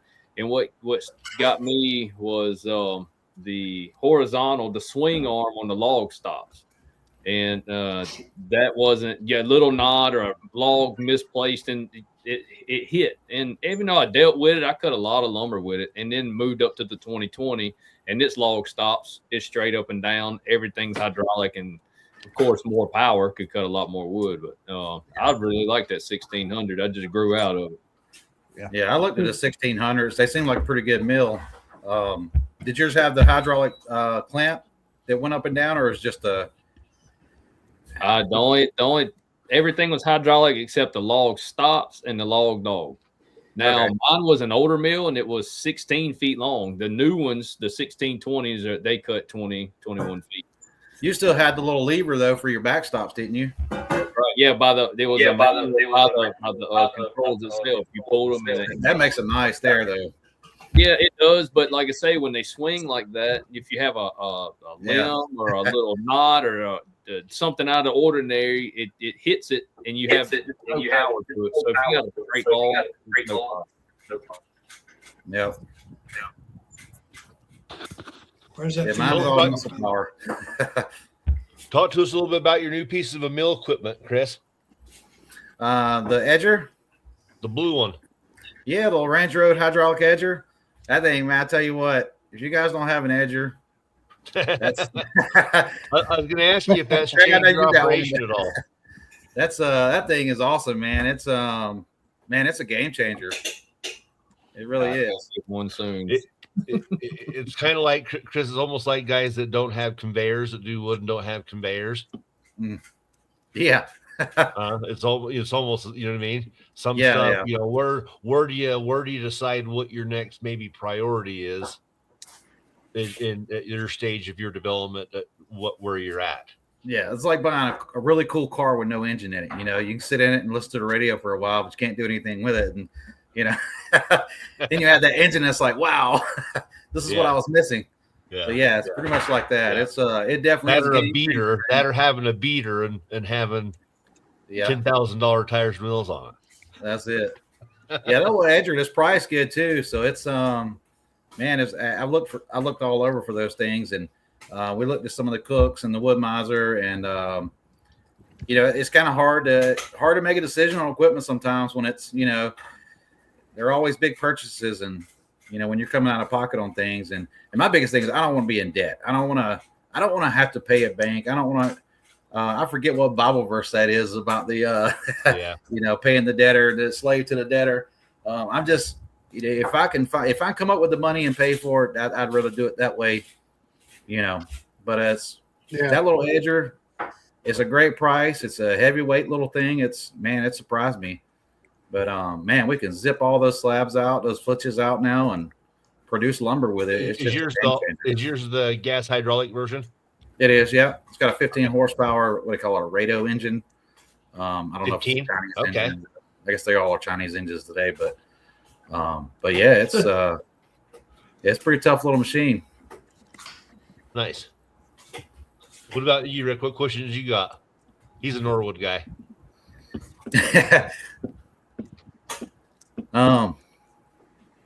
I don't really have any questions. Where I'm getting into needing an edger is getting into the molding side of things, finish work, and after you dry your wood, you need to run it through an edger. Right now, I'm getting by edging on the sawmills, twice the work, putting wood on and stuff. And if you have a knot, you have a little. Sometimes you get that little wave by your band, and when you're running through that 4-sided molder, of course you got a hard fence on one side and the guides on the other. A bit. I definitely need to get me an edger. Yeah, they're great, man. They save you a lot of backache. I got so sick of running. I wasted so much wood. I couldn't stand looking at the slab pile there, and I'd see wood. I was like, man, that's a nice board right there, but I'm not throwing that on here to get a 1x6 out of it, or whatever. Just it's just a pain because they're never the same size. So you stack 3 or 4 or 5 or 10 boards on there, and one might be a little smaller, and all the rest of them have to be that size unless you do them one at a time. So yeah, it's just not feasible for any kind of production. But yeah, Edger definitely changes that big time. How can anybody not enjoy stacking flitches? Come on. I enjoy it now. You have any firewood down there at your place at all, Chris? A market we cut all our hardwood slab stuff. Like campwood or anything, maybe?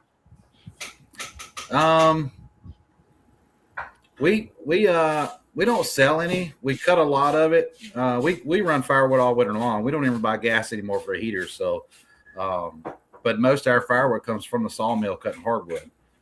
So, and all the pine, we don't have anybody that'll buy pine for firewood. Not around here. There's the oaks and things like that are too plentiful. Hickory, and everybody's got it and everybody's selling it. So, we hadn't really found a market in trying to sell it.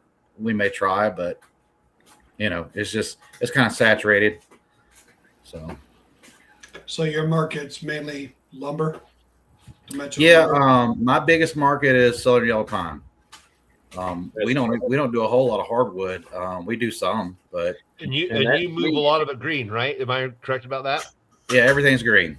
Yeah. Okay. The most of the hardwood we do is like blocking, industrial type blocking, and trailer decking. So other than that, it's a black walnut here and there, but that's me. I'm southern yellow pine, but like Mr. Chris Carlson mentioned earlier, that you got plentiful hardwoods. I mean, the barbecue places and stuff like that might be a market that you could look into for sure. Yeah, possibly so. Yeah. Well, you can't do everything either. I mean, Neil, I barely have time to sawmill. Yeah. Neil, definitely don't tell them about the steak market. Hey, what y'all say earlier? Go watch my video. You'll figure it out. Tomato steaks? Yeah. This year, I cut 10,000 this February. Where do you get rid of those things at? You have people like I got a farmer. He bought all those. The farmer last year bought 20,000. Yeah, I watched your video cutting those. That's the tomato steak guy. Yeah. What's he doing with them? Mine just said, "Is that the tomato steak guy?" That's me. Yeah. One of them. That's it. Yeah. You softwood, we're hardwood. Yeah. I guess Eric and Matthew, you guys are kind of all between the place, aren't you? Yeah, we cut a little bit of everything. Yeah. It seems like everybody up north does like more hardwoods, and everybody in the south does more softwoods. The biggest part of our business is southern pine. We sell a tremendous amount of kiln dried 1x8s, 1x10s for board and batten. And then just like the ceiling in this room, we make a tremendous amount of tongue and groove, V-groove, nickel gap. Yeah, like you got that nice winding motor too. That thing's Oh yeah. See, that's the market I'm trying to direct to, because everybody and their grandma has a sawmill down here now, and everybody's dimensional lumber. And now you got to just separate from the many and get with the few. And that's it. That's what I was going to tell Chris. He's got his sawmill. I like that Norwood. And you've upgraded to an edger. The next thing, but you're going to have to get you a kiln. Yeah, I've got wood. Actually, I've got a lot of wood stacked in my greenhouse right now. I'm trying that out. And everything seems to be doing really well except for the pecan. That stuff looks like pretzels. Well, once you start kiln drying your wood, you go into a whole different market. Around here, there's very limited use for green lumber. Even my contractors, they like to buy 1x10s kiln dried. Yep. They're remodeling a house or repairing a barn, and they won't be able to paint it and stain it today and give the customer a bill tomorrow. And a kiln will pay for itself. Yeah. I haven't made southern guys cut sassafras. I've got some stacked in my shed. I got Is it that from a nice another looking guy. wood or no? It's really soft wood. I got it from a guy in Louisiana that bought it from another sawmill. He just had a ton of it. He actually built some cabinets with it, and he had a bunch of it left over and gave it to me. And I threw some on a CNC router and played with it. It's really soft wood. That's the stuff that smells like root beer, right? Yep. Yeah, I guess it kind of does. Yep. Yeah. I don't search out exotics. I want what grows here that we can get every day. Yeah. Sassafras grows here, but it's hard to get here every day. Yeah. Yeah. I've cut a lot of it, but the heart's always rotten. I've got one. I recognize that name, Neil. Yeah, Mr. Floyd Brennan. Okay. He just moved up to Tennessee from Florida. He's got 2 or 3 Timber King sawmills, a few kilns, and does a lot of finish work and custom work, and he's in really big homes. And is he a customer of Mr. Robert? Yes, he knows Mr. Robert and Thomas. Okay. Thomas is who introduced me to him. Thomas did a video, went over there and went through all his stuff that he does, but very knowledgeable in the woodworking world. Very knowledgeable. Mm-hmm. That's why that name looked familiar. I'll answer Joe's question. I seen the one guy knew Rick. Cunt him. Well, go ahead, Eric. Go ahead, Eric. The one guy you blocked knew your brother Rick, huh?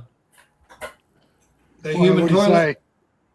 No, the one that didn't vote for Trump. He knew who didn't vote for Trump. Oh, I don't know. Or that, I know that wasn't Chris. John, can you delete that human toilet one? I can't get it. It's not on our channel. While you're doing that, I'm gonna answer Joe's question. Yes and no. Yes, you can air dry your lumber to an acceptable limit that you can use to build a barn, some shelving, some different things. But if you're trying to sell a finished product, you want to make a table out of it, you want to build your kitchen cabinets, or you want to do some tongue and groove, V-groove, you will never get wood dry enough just air dried in the South. Maybe out in Utah, but not here in the South. The benefits of kiln drying is you get the heart of that wood down to a 6, 7, 8% moisture content. If that wood's going to fail, it'll fail while it's kiln drying. If it's going to crack, split, warp, whatever. And in the southern species, if you don't kiln dry it, you're introducing bugs into somebody's home. The dust mites in red oak, white oak, the vine beetles and different things in pine. Nobody wants that in their house. And another thing that I'm learning very quick, you have to make sure in that southern yellow pine to reach that 160 and set the pitch, because it will gum your equipment up like nobody's business. Yep. Yeah. You had talking earlier. You're talking about that the one you have right there. I had some last week that was almost transparent. I literally had full 1x6s. You could see light through them. They were glowing like red, like red transparent color. Yeah. I kind of had to throw them to the sides, and I'll take those and use it for firewood. But they gummed the blade up so bad it looks used on the blade. It gummed it up. Wow. Yes, you get southern yellow pine cut on the wrong time of the moon when the sap's up, and it is horrific. Mm-hmm. There's one for you, Chris C. Yeah, there's a huge market. There's a guy north of me that sells to a local gas station chain, and he sells 500,000 bundles of firewood. It's all kiln dried. He does a semi-load every day, and he supplies to all over. He does about $2 million a year in sales. So yeah, there's a big market. Gas station wood. Yeah. Right here, there's a law. If you transport firewood farther than 50 miles, here it has to be kiln dried. Yeah, well, there's 2 different levels though. There's kiln dried to kill the bugs, and that's heated to 160 degrees for like 30 minutes or something. That'll kill all the bugs. Then you can legally transport it, and you can sell it in stores inside, which is what you have to be able to do to sell to the big retailers like the Menards or the Home Depots, things like that. Aren't most of the federal parks now required to? You can't bring firewood in unless it's store bought dried stuff. Yeah, you have to have they're trying to make people take. You can take either dimensional kiln dried lumber into the national parks, or it's got to be bought within 50 miles, or it's got to be certified with the label on it and all that. But people go around it. People are going to break the rules. And the other thing is, I found out, you guys might understand this too, that the bugs do not know where the lines are drawn for the states. So they don't care. They don't care. They're not going to stop it. It's the government trying to stop something that they can't.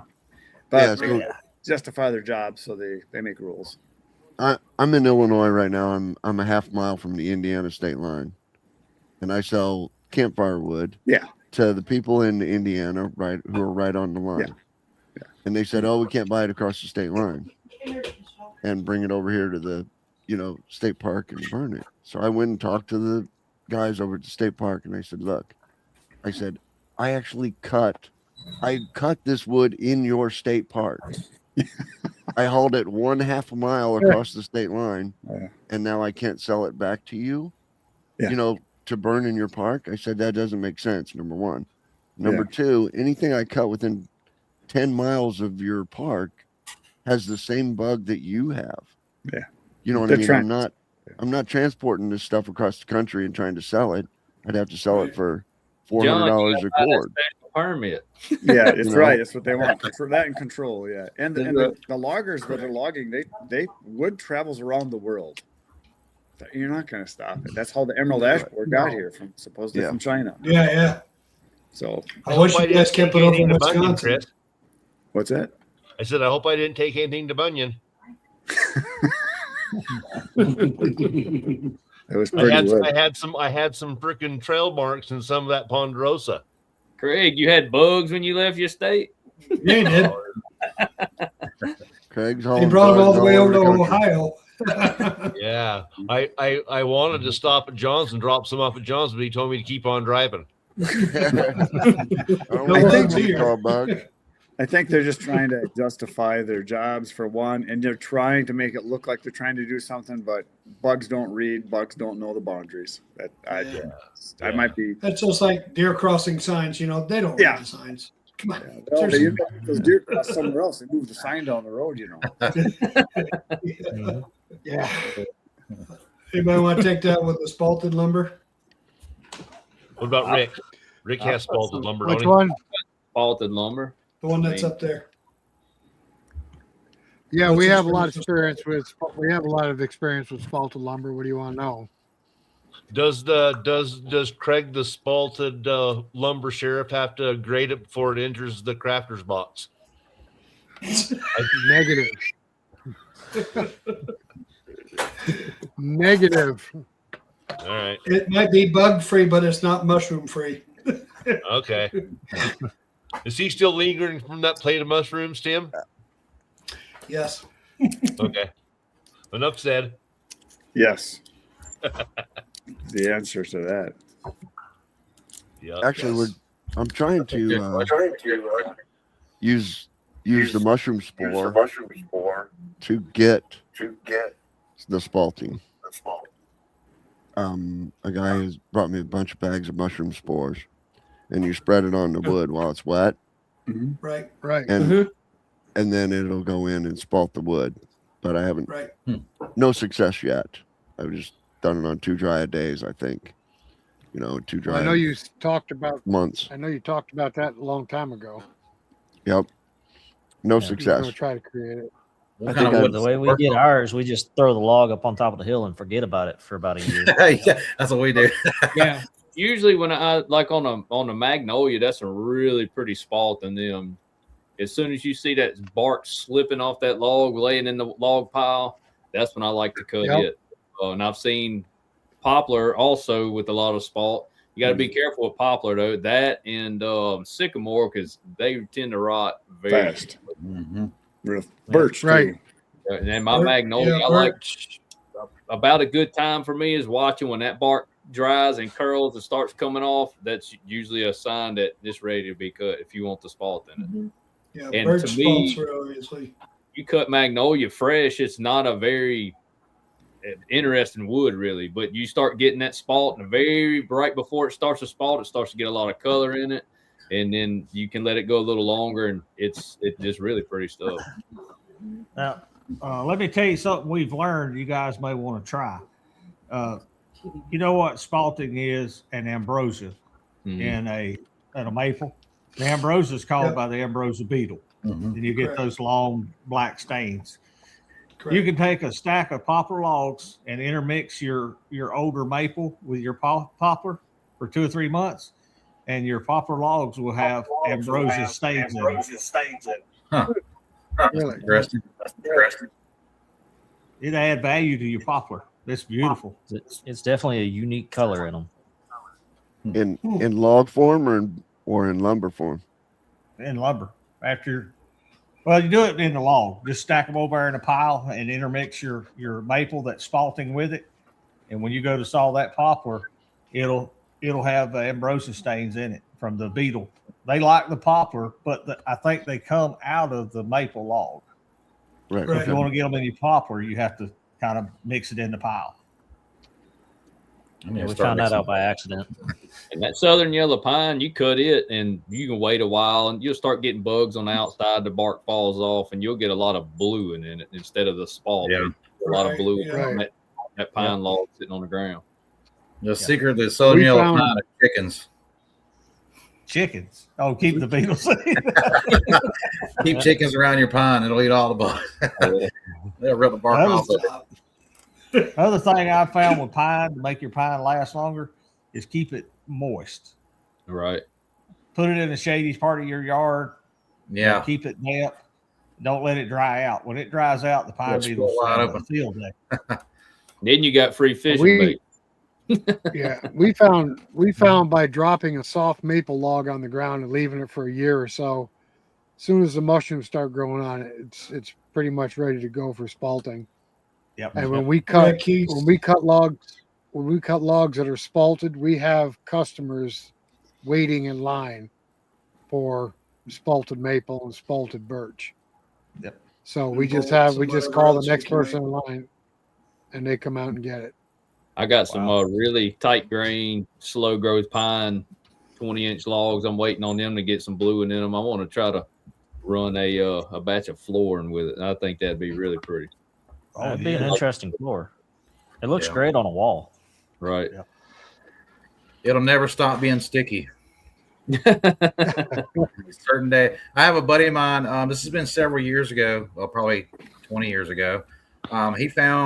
He inherited some land from his grandparents, and they had. I mean, there was trees and bushes growing up in one of the fields. It used to be a cow field, and they found an old barn back there. It'd been there for, forever, 100 years, whatever. But there was some old heart pine in there that was probably 100 years old. Who knows? But it was the entire barn. It was full of it. So when he built his house, he just decided to use that pine for walls, flooring, stairs, everything. And it was dry. It's super dry. But on certain days, certain humid days, you can walk through that house and you step on a knot and it almost take your shoe off. That's where that kiln comes in. That's where that kiln comes in. That's the pit. That's where, It's like glue. You got to kiln dry that pine or you'll regret it. yeah, that's how you set the pitch. It ain't gonna reach like the heat treatment just outside. Yeah. Yeah, if it reaches 160 in your house, you got other problems. Yeah. Broke down here. I had a buddy texting me, Eric, saying he was watching. He's a buddy of mine that lives down in southern Utah. I used to sharpen bands for him when he ran a 40. But he's remember I was telling you about when Woodmeister sold the 5 electric mills and 2 of them are my buddies. This is the other guy. I Okay. told him we'll freaking get a comment for or get a question for Mr. Eric in that new mill. All right. He said he had his was dialed in right from the factory. He says they didn't have to do anything but plug it in. You got lucky. You got lucky, yeah. Most of those mills are 3-phase, aren't they? Yes. The electric. Yeah, all the electric Yeah, ones are I guess it's 3-phase. going to be Yeah. 3-phase. Yeah. I tell anybody if you've got the power, a 3-phase mill is the way to go. Yeah. If you don't have it, you can't afford to get it, then yeah, diesel's great.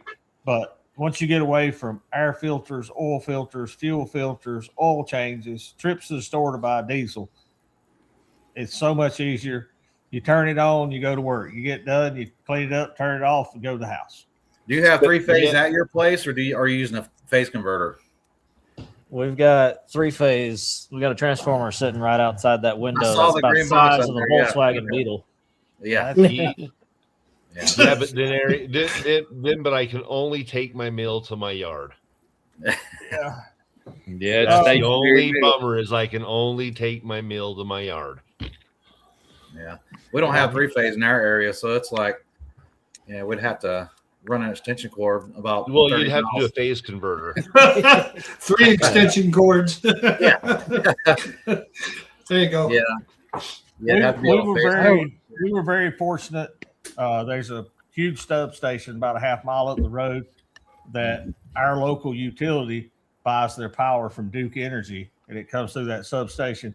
And there's 3 or 4 main legs on my road. And if you go the next road over, there's 3 or 4 main legs on that road that's feeding this community as well as the southern communities from here. So it was available. It's right there on the highway. You got lucky. I've heard some guys say, they had 3-phase, less than 100 yards from the house, and they wanted to charge them $80,000 to put it in. So, to reach their place. It's like, man, I've heard nightmares about that. So if you're getting 3-phase, you got to remember the power company's got to make money, and it just giving you 3-phase so you can run a little lathe down in your building is not going to pay them back. But when you buy a big winding motor, and I've got my own transformer, I run all my single phase off of my 3-phase, and the kiln, they're getting their payback by sending me that big power bill every month. Yeah.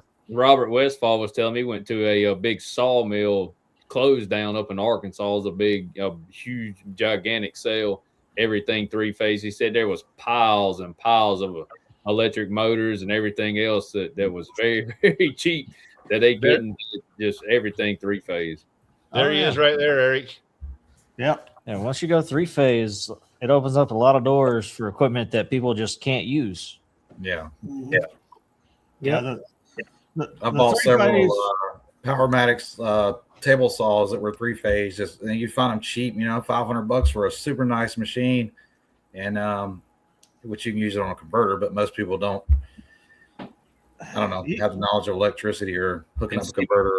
The Woodmaster 4000, that 4-sided motor I got it in single phase, but they do offer that machine in 3-phase also, so you can get either one. Yeah. Well, having 3-phase is great. We bought a time saver 37-inch belt sander, very reasonable, because it's 3-phase, and we're going to add that to our business as soon as we get our building extension done. I saw that extension you got for your mill. Yeah, it's waiting on concrete. Yeah. That's something that's done went up in price. Oh yeah. Yeah, it has. Yeah, that hurts feelings.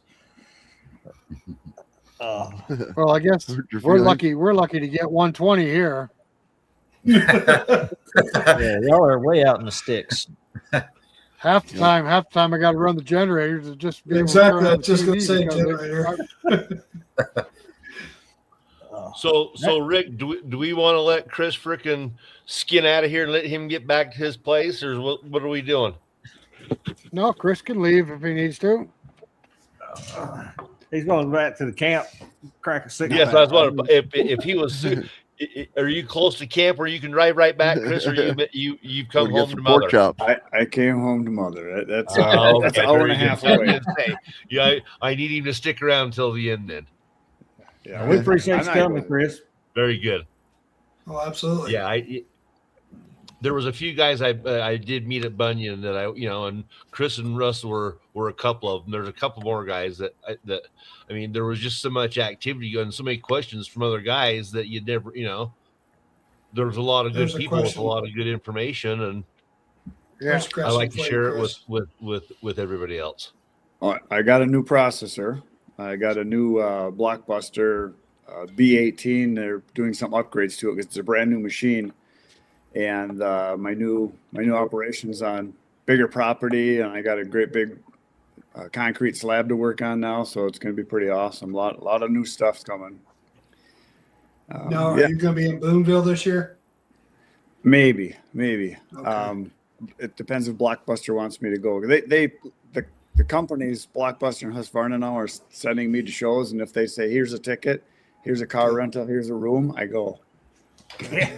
Absolutely. Sound like a pretty good deal. Yeah, and it's fun. So, Chris, have you ever considered buying a sawmill? Yes, I would like to, because there's stuff I would like to build, but I just don't know where I'd find the time, because like I said, I'm self-employed. So I got a photography business I've had for 40 some years. It was full time. And then I started doing firewood, and that's full time. And now I do YouTube, and that's more than full time. I'm just at the age now where I'm enjoying what I do, but I don't need it anymore. You're about like me. People say, what do you do? You say, not sleep. Yeah. Well, people always ask me, "Oh, you were so lucky to be self-employed." I said, "It's great because I only have to work half days. I get to pick which 12 hours. I never have to ask for a day off because there aren't any." That's right. It's easier to clock in and just go to work and come home, man. And they say, "Oh, you get to go to the bank and deposit money." No, I go to the bank and ask for more money. So It's a good problem. Now- It's a good problem to have. Yeah. have you ever thought about like selecting a few of those logs and taking them to the sawmill, the local? There's Yeah, gotta be we somebody have. We've local. done some. We've got You my know? brother's got a guy that does some sawing. We'll pull some good stuff out once in a while for cutting. He's got some stuff made. That Right. reminds me, John. Thank you for bringing that up. I wanted you to tell who's your one buddy that always is saying the crooked cutting steel. Tony. No, the other one he's got the channel in your yard as well. The other Oh, one, that's Chris. yeah, I know. Yeah, okay, Bert. Yeah, Bert. yeah. You tell Bert I need him to have some nicer words about steel, or I'm going to start talking about his meal. I got a buddy named Tony, and he got a hold of me a few years ago, and he has all still equipment. He says, "Hey, I've got some still stuff. If you want to make videos," I said, "I'd love to." I said, "I don't care what brand it is, as long as it's sharp and running." So we did a bunch of videos. Well, one time Tony had a chain that was only sharp on one side, and it cut real crooked, like a moon, I said, "Oh, look at that crooked cut." I said, "I've never seen that before." And it was his saw. I said, "That must be a specialty of that steel, huh?" So we constantly razz each other now. I could care less. So anytime it's a crooked cut, it must be a steel cut. That's so Now, funny. Chris, you might consider looking for a veneer buyer too if you get some really nice logs. Well, it can happen occasionally. I've got a few loggers I work with, but if you sell firewood, the loggers aren't dumb. Their number one thing they're looking for is veneer logs. Their second thing they're looking for is the grade A lumber logs. Then they're looking for the quality lumber logs. Then it goes to the bolts. And after that, then it's pallet wood. And then after that, it's firewood. After that, Right. So I'm near the bottom. Who buys veneer wood anyway? I hear people say that term all the time. Oh, it's veneer wood there, but oh, it's big money. I've seen some of the veneer. It is big money. It's big. It's big money. Big money. Yeah, you can. There's if you got a really good veneer, clear, it's a 16 footer and it's say 25, 30 inches, and it's even all the way. There's no knots, nothing, and it could be easily $3,000, $4,000, $5,000 log. I get some black walnuts that are just absolutely perfect, and that's the big money. I think about that. I'm like, well, if we had a buyer for veneer wood around here, and that's the other thing. People ask me the same thing too about why don't you cut some of that stuff into lumber? Well, then I have to develop a market. I got to find the people. I got to do the work. I got to do the marketing.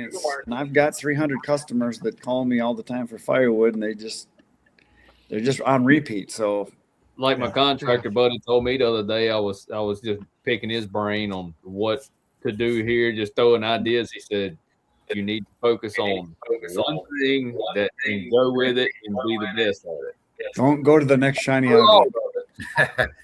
Yeah, you got to focus. Yeah, do it work. Don't get distracted. Stay in your lane. Squirrel. That's Stay in your lane.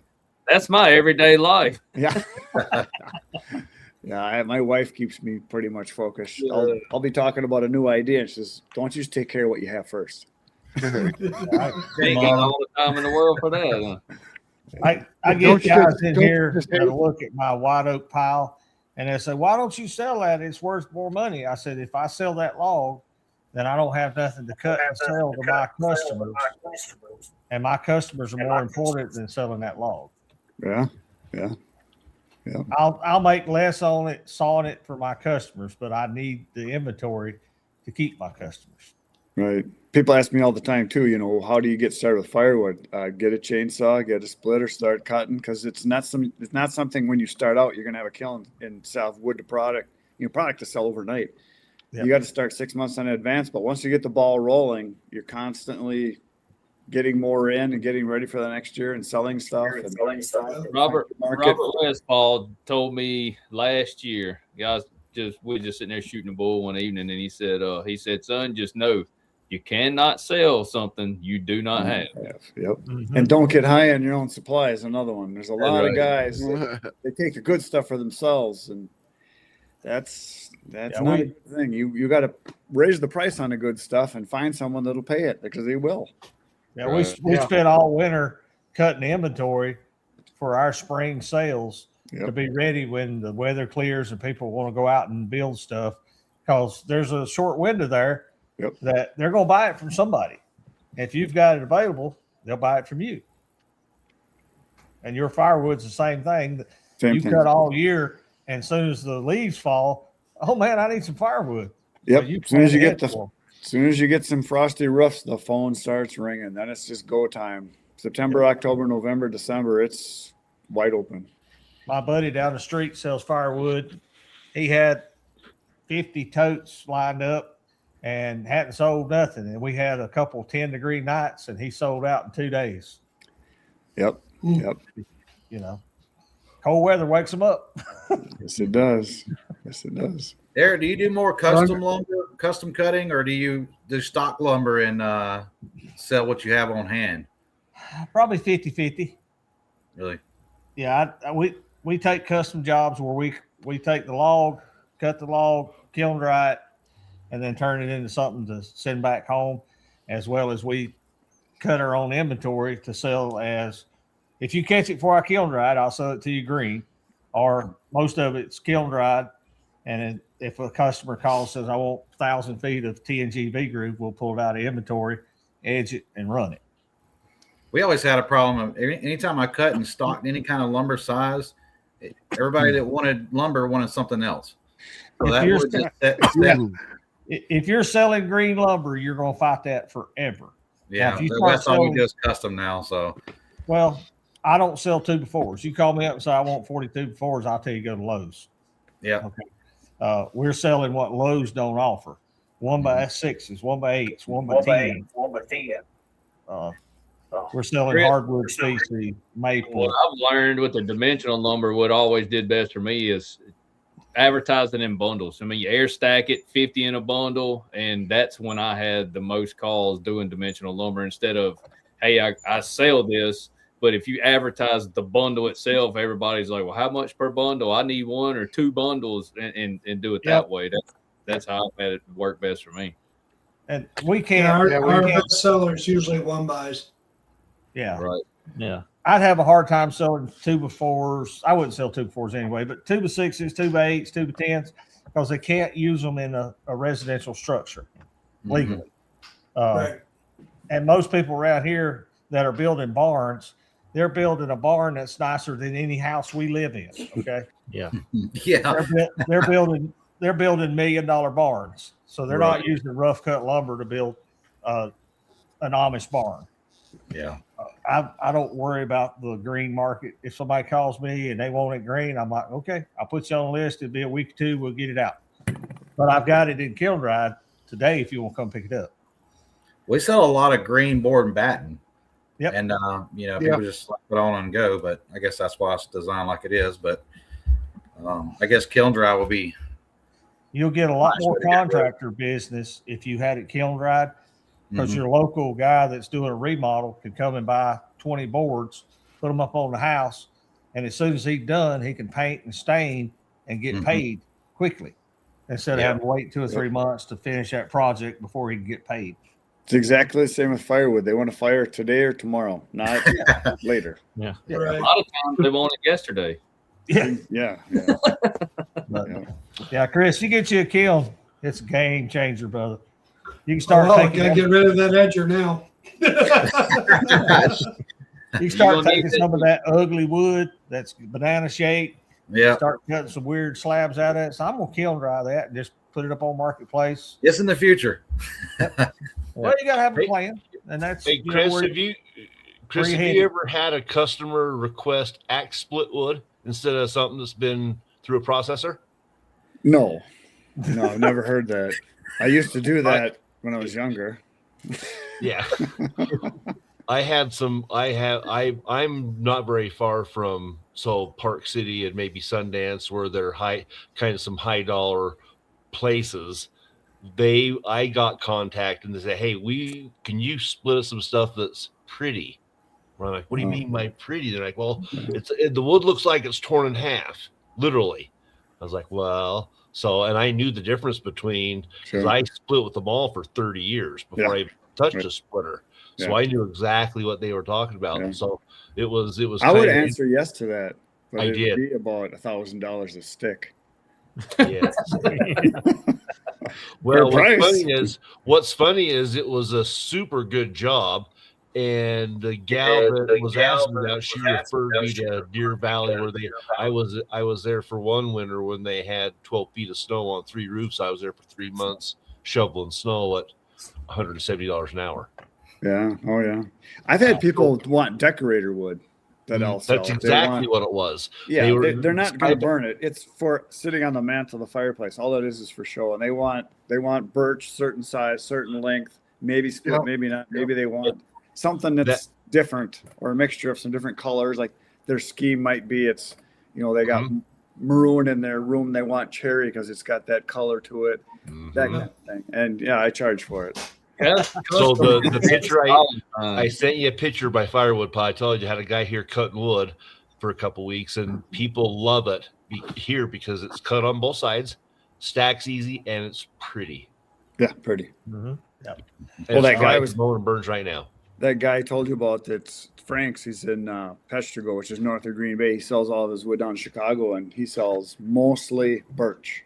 And birch is not. It's an okay firewood. But it's because of how it looks. It's that white. It's pretty.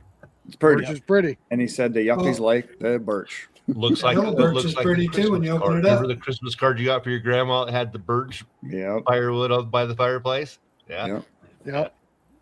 It looks like Craig's keeping track of you. Yeah, he's on it there. Craig's stalking you. That's the guys we were at the camp with you last night. I'm sure they're sitting by the fire drinking heavily right now. Thanks for that guy's question. Big shout out to Anaconda. We had a blast at Woodmiser Friday. Yeah, that's awesome. Anytime you can get out and meet people like us, like-minded, you don't have a problem talking for all day. No, we showed up at about 8:30. We left at 3:30. I don't think we quit talking the entire time we were there. Yeah. Now, Craig, you said something about the split wood earlier. We've actually had requests for split or like axe split cedar fence boards. I knew what they were talking about, but I was just split rail fence. Yeah, exactly. Yeah, split rail fence. Yeah, you can't afford. You can't afford it if I did it. Yeah, that'd be a lot of work. I used to think some of that because I grew up, in a family where we didn't have a lot of money, but I am learning as I get older, finally getting smart. There are people that will pay for stuff, and money is not an issue. I had a customer this week ask me if I could cut Carolina siding for them to put up a split rail fence. I'm like, what? Do you want? I'm like, first of all, no, I'm busy. And it's not going to look the way I think you're wanting it to look. Right. They were going to buy a post with the 3 holes in it and put Carolina siding boards in it. That's kind of a split rail fence. I'm like, it's not going to look the way you think it's going to look. Yeah. Yeah. Well, years years ago, they used to use flitches for pig pens. They called it pig siding. Yeah. Now they call it, what do they call it, Andy? Flitches that you put on the side of a building. They call it Adirondack siding. Yeah, we call it Carolina. Oh, siding yeah. here. We used to call it pig I'm siding one of years those ago. guys. I'm one of those guys that lives in the Adirondacks and hates Adirondack siding. I'll second that. It just don't look good. No, don't. No, Oh, it's awful. Now there's And the there's cover's some even neighborhoods. worse. There's some neighborhoods up in North Georgia, North Carolina, probably up near Eric y'all's way. I saw some neighborhoods up there that had just every single house was like the live edge siding. Yep. I don't know if I bet those guys were paying a ton of money for those houses. They were on a lake, but I do a good bit of it. I've got some a couple camps that all their outdoor buildings are that way, and they'll call and order a couple hundred boards, once, twice a year. And I don't mind making it for them, but I'm not putting it on my house. I'm curious if those houses are actually, is that real wood or is that some cut? Because they all look like cookie cutter houses, they're all the similar, just different colors. I wonder if they're using some kind of faux wood or somebody's making a lot of money with slab wood. Yeah. Is the live edge with bark or without? I don't think it has bark. It's just the wavy bottom. Yeah, just a wavy bottom. I would think that would require more maintenance, wouldn't it? That kind of stuff. I would think so. I would think. They're not staining. They're all painted houses. They're like bright colors, like bright blues and greens, pastels. Yeah. It looks like Charleston in the mountains with live edge houses. Yeah. I wonder what kind of wood. Mind cutting it. I'll take some of the ugliest logs I got out there, that are big enough with all the knots, and lay that thing up there to where when you saw through it, you're getting all that variation of them knots. I mean, it's pretty. I like to look at it. I just wouldn't put it on my house. I wonder what kind of wood it is to be able to be painted and last. I mean, it's I wonder if it's even wood. But it may be some kind of synthetic. From my understanding and from me, Southern yellow pine, if it's not treated and you paint it, latex paint or something will rot it because it holds the moisture in it. Well, you don't use latex on it. Most times it's a stain around here. Yeah, stain. Yeah, I guess that'd work better. That way it could breathe. I almost wonder if it's like a synthetic plastic or some kind of vinyl siding or something. Who knows? Yeah, paint would definitely rot untreated wood. It could be. They make fake Carolina siding now. What do you call it? Hardy board. We They got a make hardy fake board, board board out here. Yeah, they make a lot of artificial stuff. Yeah, I have 1x12 batten board cypress. That's what I did my house with. There you go. Just show off. I had access to it. We use a lot of poplar too for siding. If somebody asked me for 1x12s on board and batten, I always ask them if poplar is an option because we have so many big poplar trees and it's so clear and clean. And then you get a pine, it's hard to get a lot of 1x12s out of it. I need me a load of poplar. I got 2 or 3. I got at least tractor load sitting here. Come on, load up. One man's junk's another man's treasure. I'm going to we'll trade you for some cypress. I'm going to tongue and groove poplar for my ceiling in my house. That's what I'm going to put in my ceilings. I've been doing that, Mr. Neal. What's that? I've been eating up some of my poplar pile.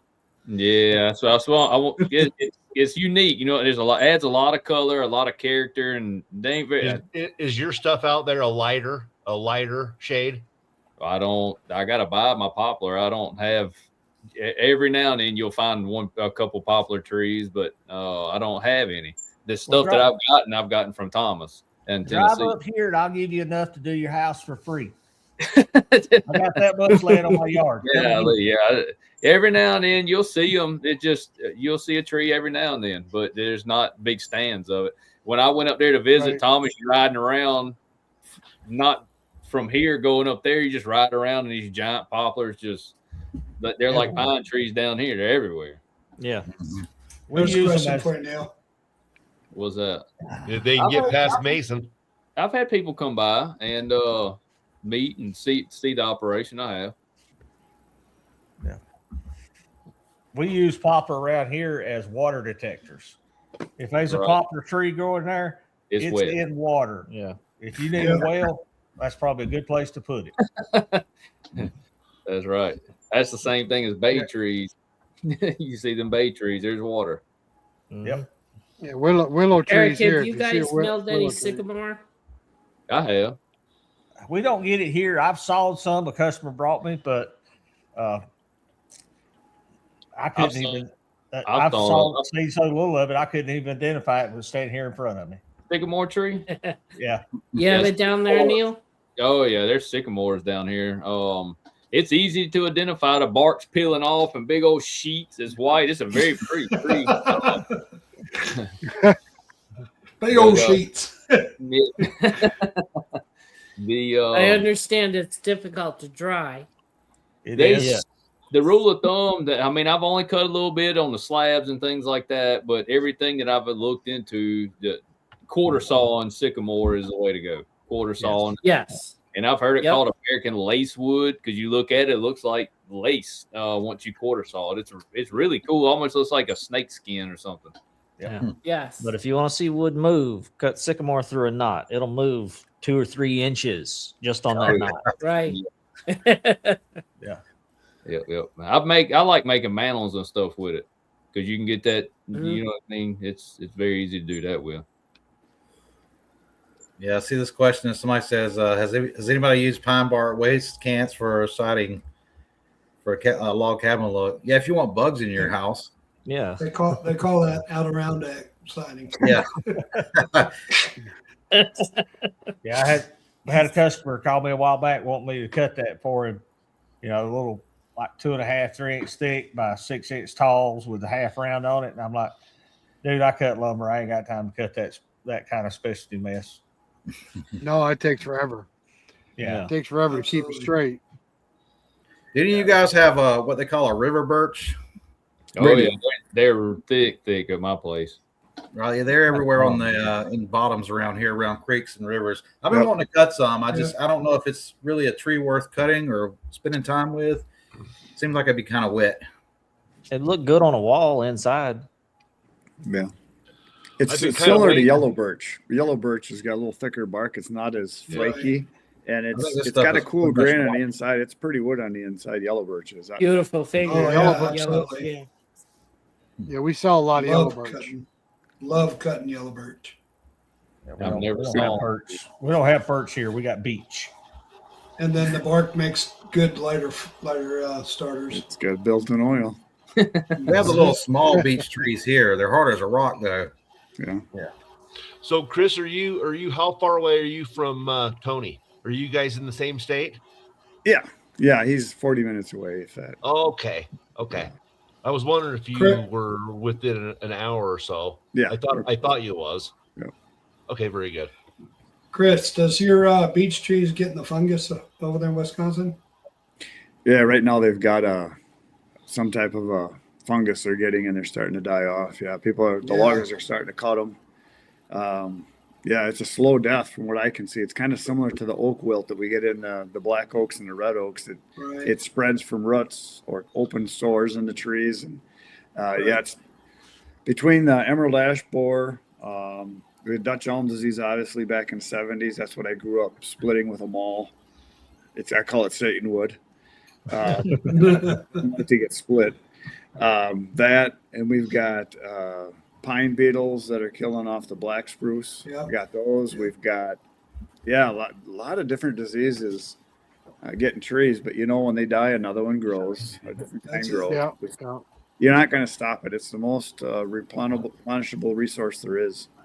Yeah, we used to have a lot of beech up on our property, but every winter it seems like we lose more and more to the fungus, the storms, they blow over and break. It's real good firewood. To me, it's like a cross between hard maple and oak. It's good firewood. Be careful Well, we with that, noticed that. Chris. As soon as not as soon as, but when they get infected with the beech bark disease, that density goes away, and it burns like balsa. Yeah, they rot from the inside out. They get hollow, and I've been on some logging jobs where they look at it and like, yep, we better cut it now, and then they cut it and they're like, well, we cut it too late. Yeah. That's like the water oak down here. They grow super fast, but they're all have full of heart rot. They rot from the inside out. Then you get because it's so moist, yeah. right, and then you get the black carpenter ants, and then they eating on them. Yeah. Well, some of those things, as you guys know, you saw them, and guys that are doing those, what's it called? Not the laminate. They pour the stuff that gets hard. Epoxy. Yeah, the epoxies. Yeah. There's some cool things. I mean, it might be an ugly piece of wood, but they can turn it into something kind of pretty. I got a client. He buys small quantities at a time and does stuff like that. Little small epoxy pours. Has got the CNC and etches and does that whole 9 yards in there. I actually I actually got to where a lot of my tree service guys were. I would tell them, yeah, you can bring me trunks and 12-inch limbs and bigger, but I don't want branches. So I was actually taking the trees that had defects in them, milling them, and making more money off the slabs that had the natural defects in them for those epoxies. Just look at all of us guys here. Right. There's beauty in ugliness. Absolutely. I'm the most beautiful, ugliest person. Yeah. Yeah, Anything different. It's good. Down we there, opened up a white pine one time, and we were cutting 2-inch slabs out of it, and it was full of ants and holes and everything. So he threw it off to the side. We had a guy come over, and he goes, "What are you gonna do with those?" And well, it's junk. I'll buy them from you. I want to make bar tops out. And it was like, are you kidding? It was for a golf course. So I mean, the guy was like, "I'll give you good money for it." Okay. I've had the same thing where actually some of those worm marks, not a ton of it adds people. They think they like the character. Well, see, the pine, you let that sit in log form. You got that powder post beetle or whatever. They put the little tiny pinholes all through the wood, and it leaves a black circle around that pinhole. And like Eric and Matthew has talked before, that wormy pine or whatever, there are a lot of people like that. Plus, it's got a little blue in it. It adds a lot of character. It adds a character. Yep. It costs more when it has character. Yep. Right. Yep. Cypress gets the pecky in it, which is a fungus before the tree dies, and puts all them holes all through the wood. Oh yeah, that pecky cypress that brings more money than good cypress ever thought about. Right. Eric, that may be a question for you. Yep. Yeah, I flat saw all my pine. There's no point in quarter sawing it. No. It's a good species right through the heart. It don't matter. It's now oak and all your other hardwoods. You stay away from heartwood, but in pine, just go right through it. You won't have no problem. No problem at all. We cut some maple today that had tap marks in it, and we were splitting it for firewood, and it was a sin because people pay big money for the tap marks in hard maple now. Oh man. Yeah. Character and history and all that. And we saw it before it was too late. We were splitting like, oh, we shouldn't have done that.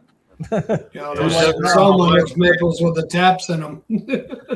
Now today about pre-selling lumber. Like we could take pictures of trees and just pre-sell them, like this prehistoric red oak.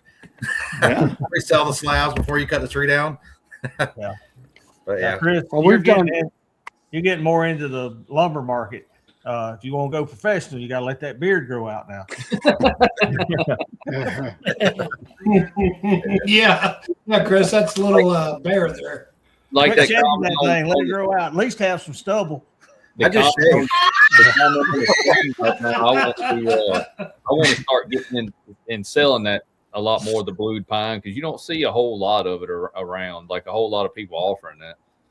We have people that turn their nose up at the blue pine, and then people just love it. So a lot of people I've had been cutting wood, and I got a guy helping me right now, and you get it and cut it. I'm gonna say probably 80% of people have never even seen the bluing in pine, and you cut it and mill it and have a finished product there, and they're like, "Man, this stuff is beautiful. How do I get some?" Oh yeah, Neil, the more you do it, the more you're going to want to build a room like ours here, where you got a little bit of every species you do, so you can show them what it'll look like. Right. Because a lot of people don't know what wood's going to look like when it's finished. That's yeah, right. I love that sweet gum you guys cut and dry and run through the planer.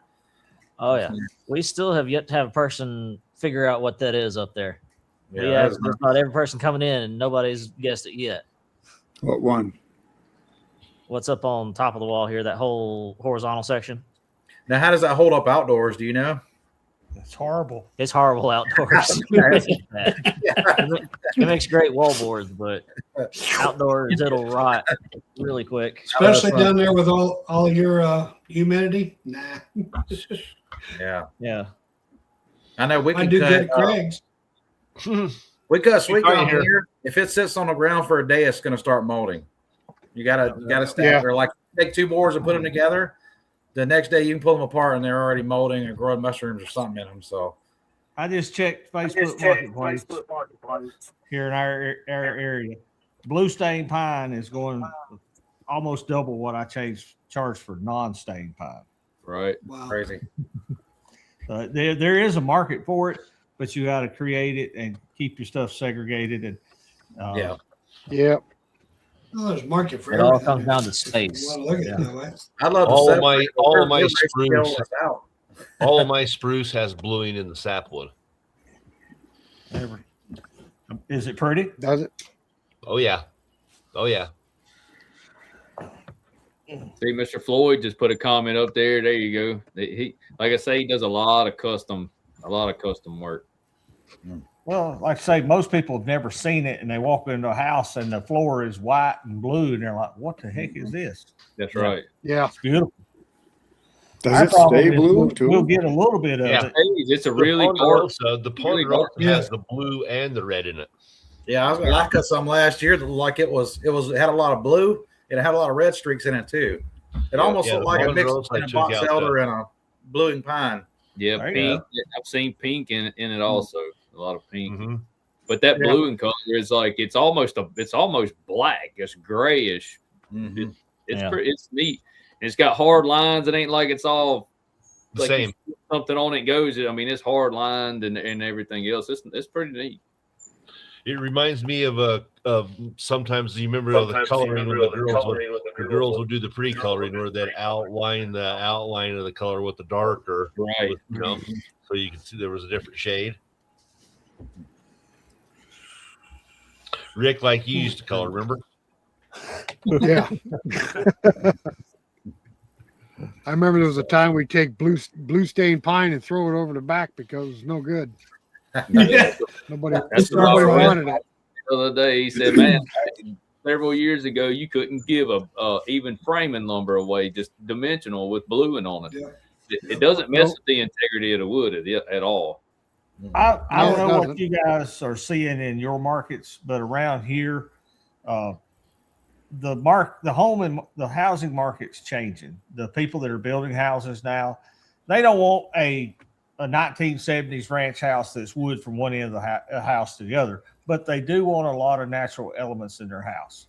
And these specialty products is what you can sell to put back in these homes. I've got some spalted maple mantles over here that we resolved for customers going in a modern home. I've got 8,000 feet of poplar nickel gap we got to make for a guy going back into a multi-million-dollar home because it come off his property. I see the market trending back to natural finishes, and I'm glad for it. Mm-hmm. Yeah. Same out here. Well, I don't know what you call it, but here people are tearing apart pallets and they're making one wall in their house out Accent of old pallet wood. I have one. And I tell them I can cut that wood for you a lot easier than you. But it doesn't have the nail That's holes, a doesn't pallet have the part. stains, doesn't have the character. Yeah. Well, we sell a lot of it though. They're like, yeah, I pulled 3 pallets apart and I'm willing to pay to have it made. Craig, is it We'll finally just cut getting the- dark around your house? Let's get you to talk to Jack Beckwith about some of that pallet material, that pallet repurposing equipment, Rick. Yeah. Yeah. Yeah, he's got a ton of it. Or wood. I was surprised the Woodmiser had that much pallet equipment. Did you watch the video of him tearing down some pallets with that pallet dismantler? I did. That looked like a Man Killer 9000. Ain't no way I'd run that thing. He throw that powder over there and pulling it across the blade. I'm like, yeah, I could see that being one more OSHA violation right there, boys. Oh yeah. Yeah, but then he had that one where it went and it would go do shingles or siding. Yeah, the same guy invented the lawn darts. Charts. Yeah. Throw them straight up in the air. Run. All right, guys. We're We've gonna reached step that away. time. It's been a pleasure. We've reached That's that been time. awesome. It's time to shut her down. Both Chris's. We appreciate everybody that came and saw us tonight. The two Chris's, hang tight for just a few minutes. We come back on after we go off live. All right, guys. Thanks for coming along and thanks for your comments and interacting with us. And we'll catch you on the next third Saturday next month at 8:00 p.m. Eastern Standard Time. Good night, Irene. Good night. Thanks, Good night, everybody. everybody. We want to thank everybody for stopping by the show tonight. And remember, it's the third Saturday of every month that we all gather and are on the show. See you later, guys.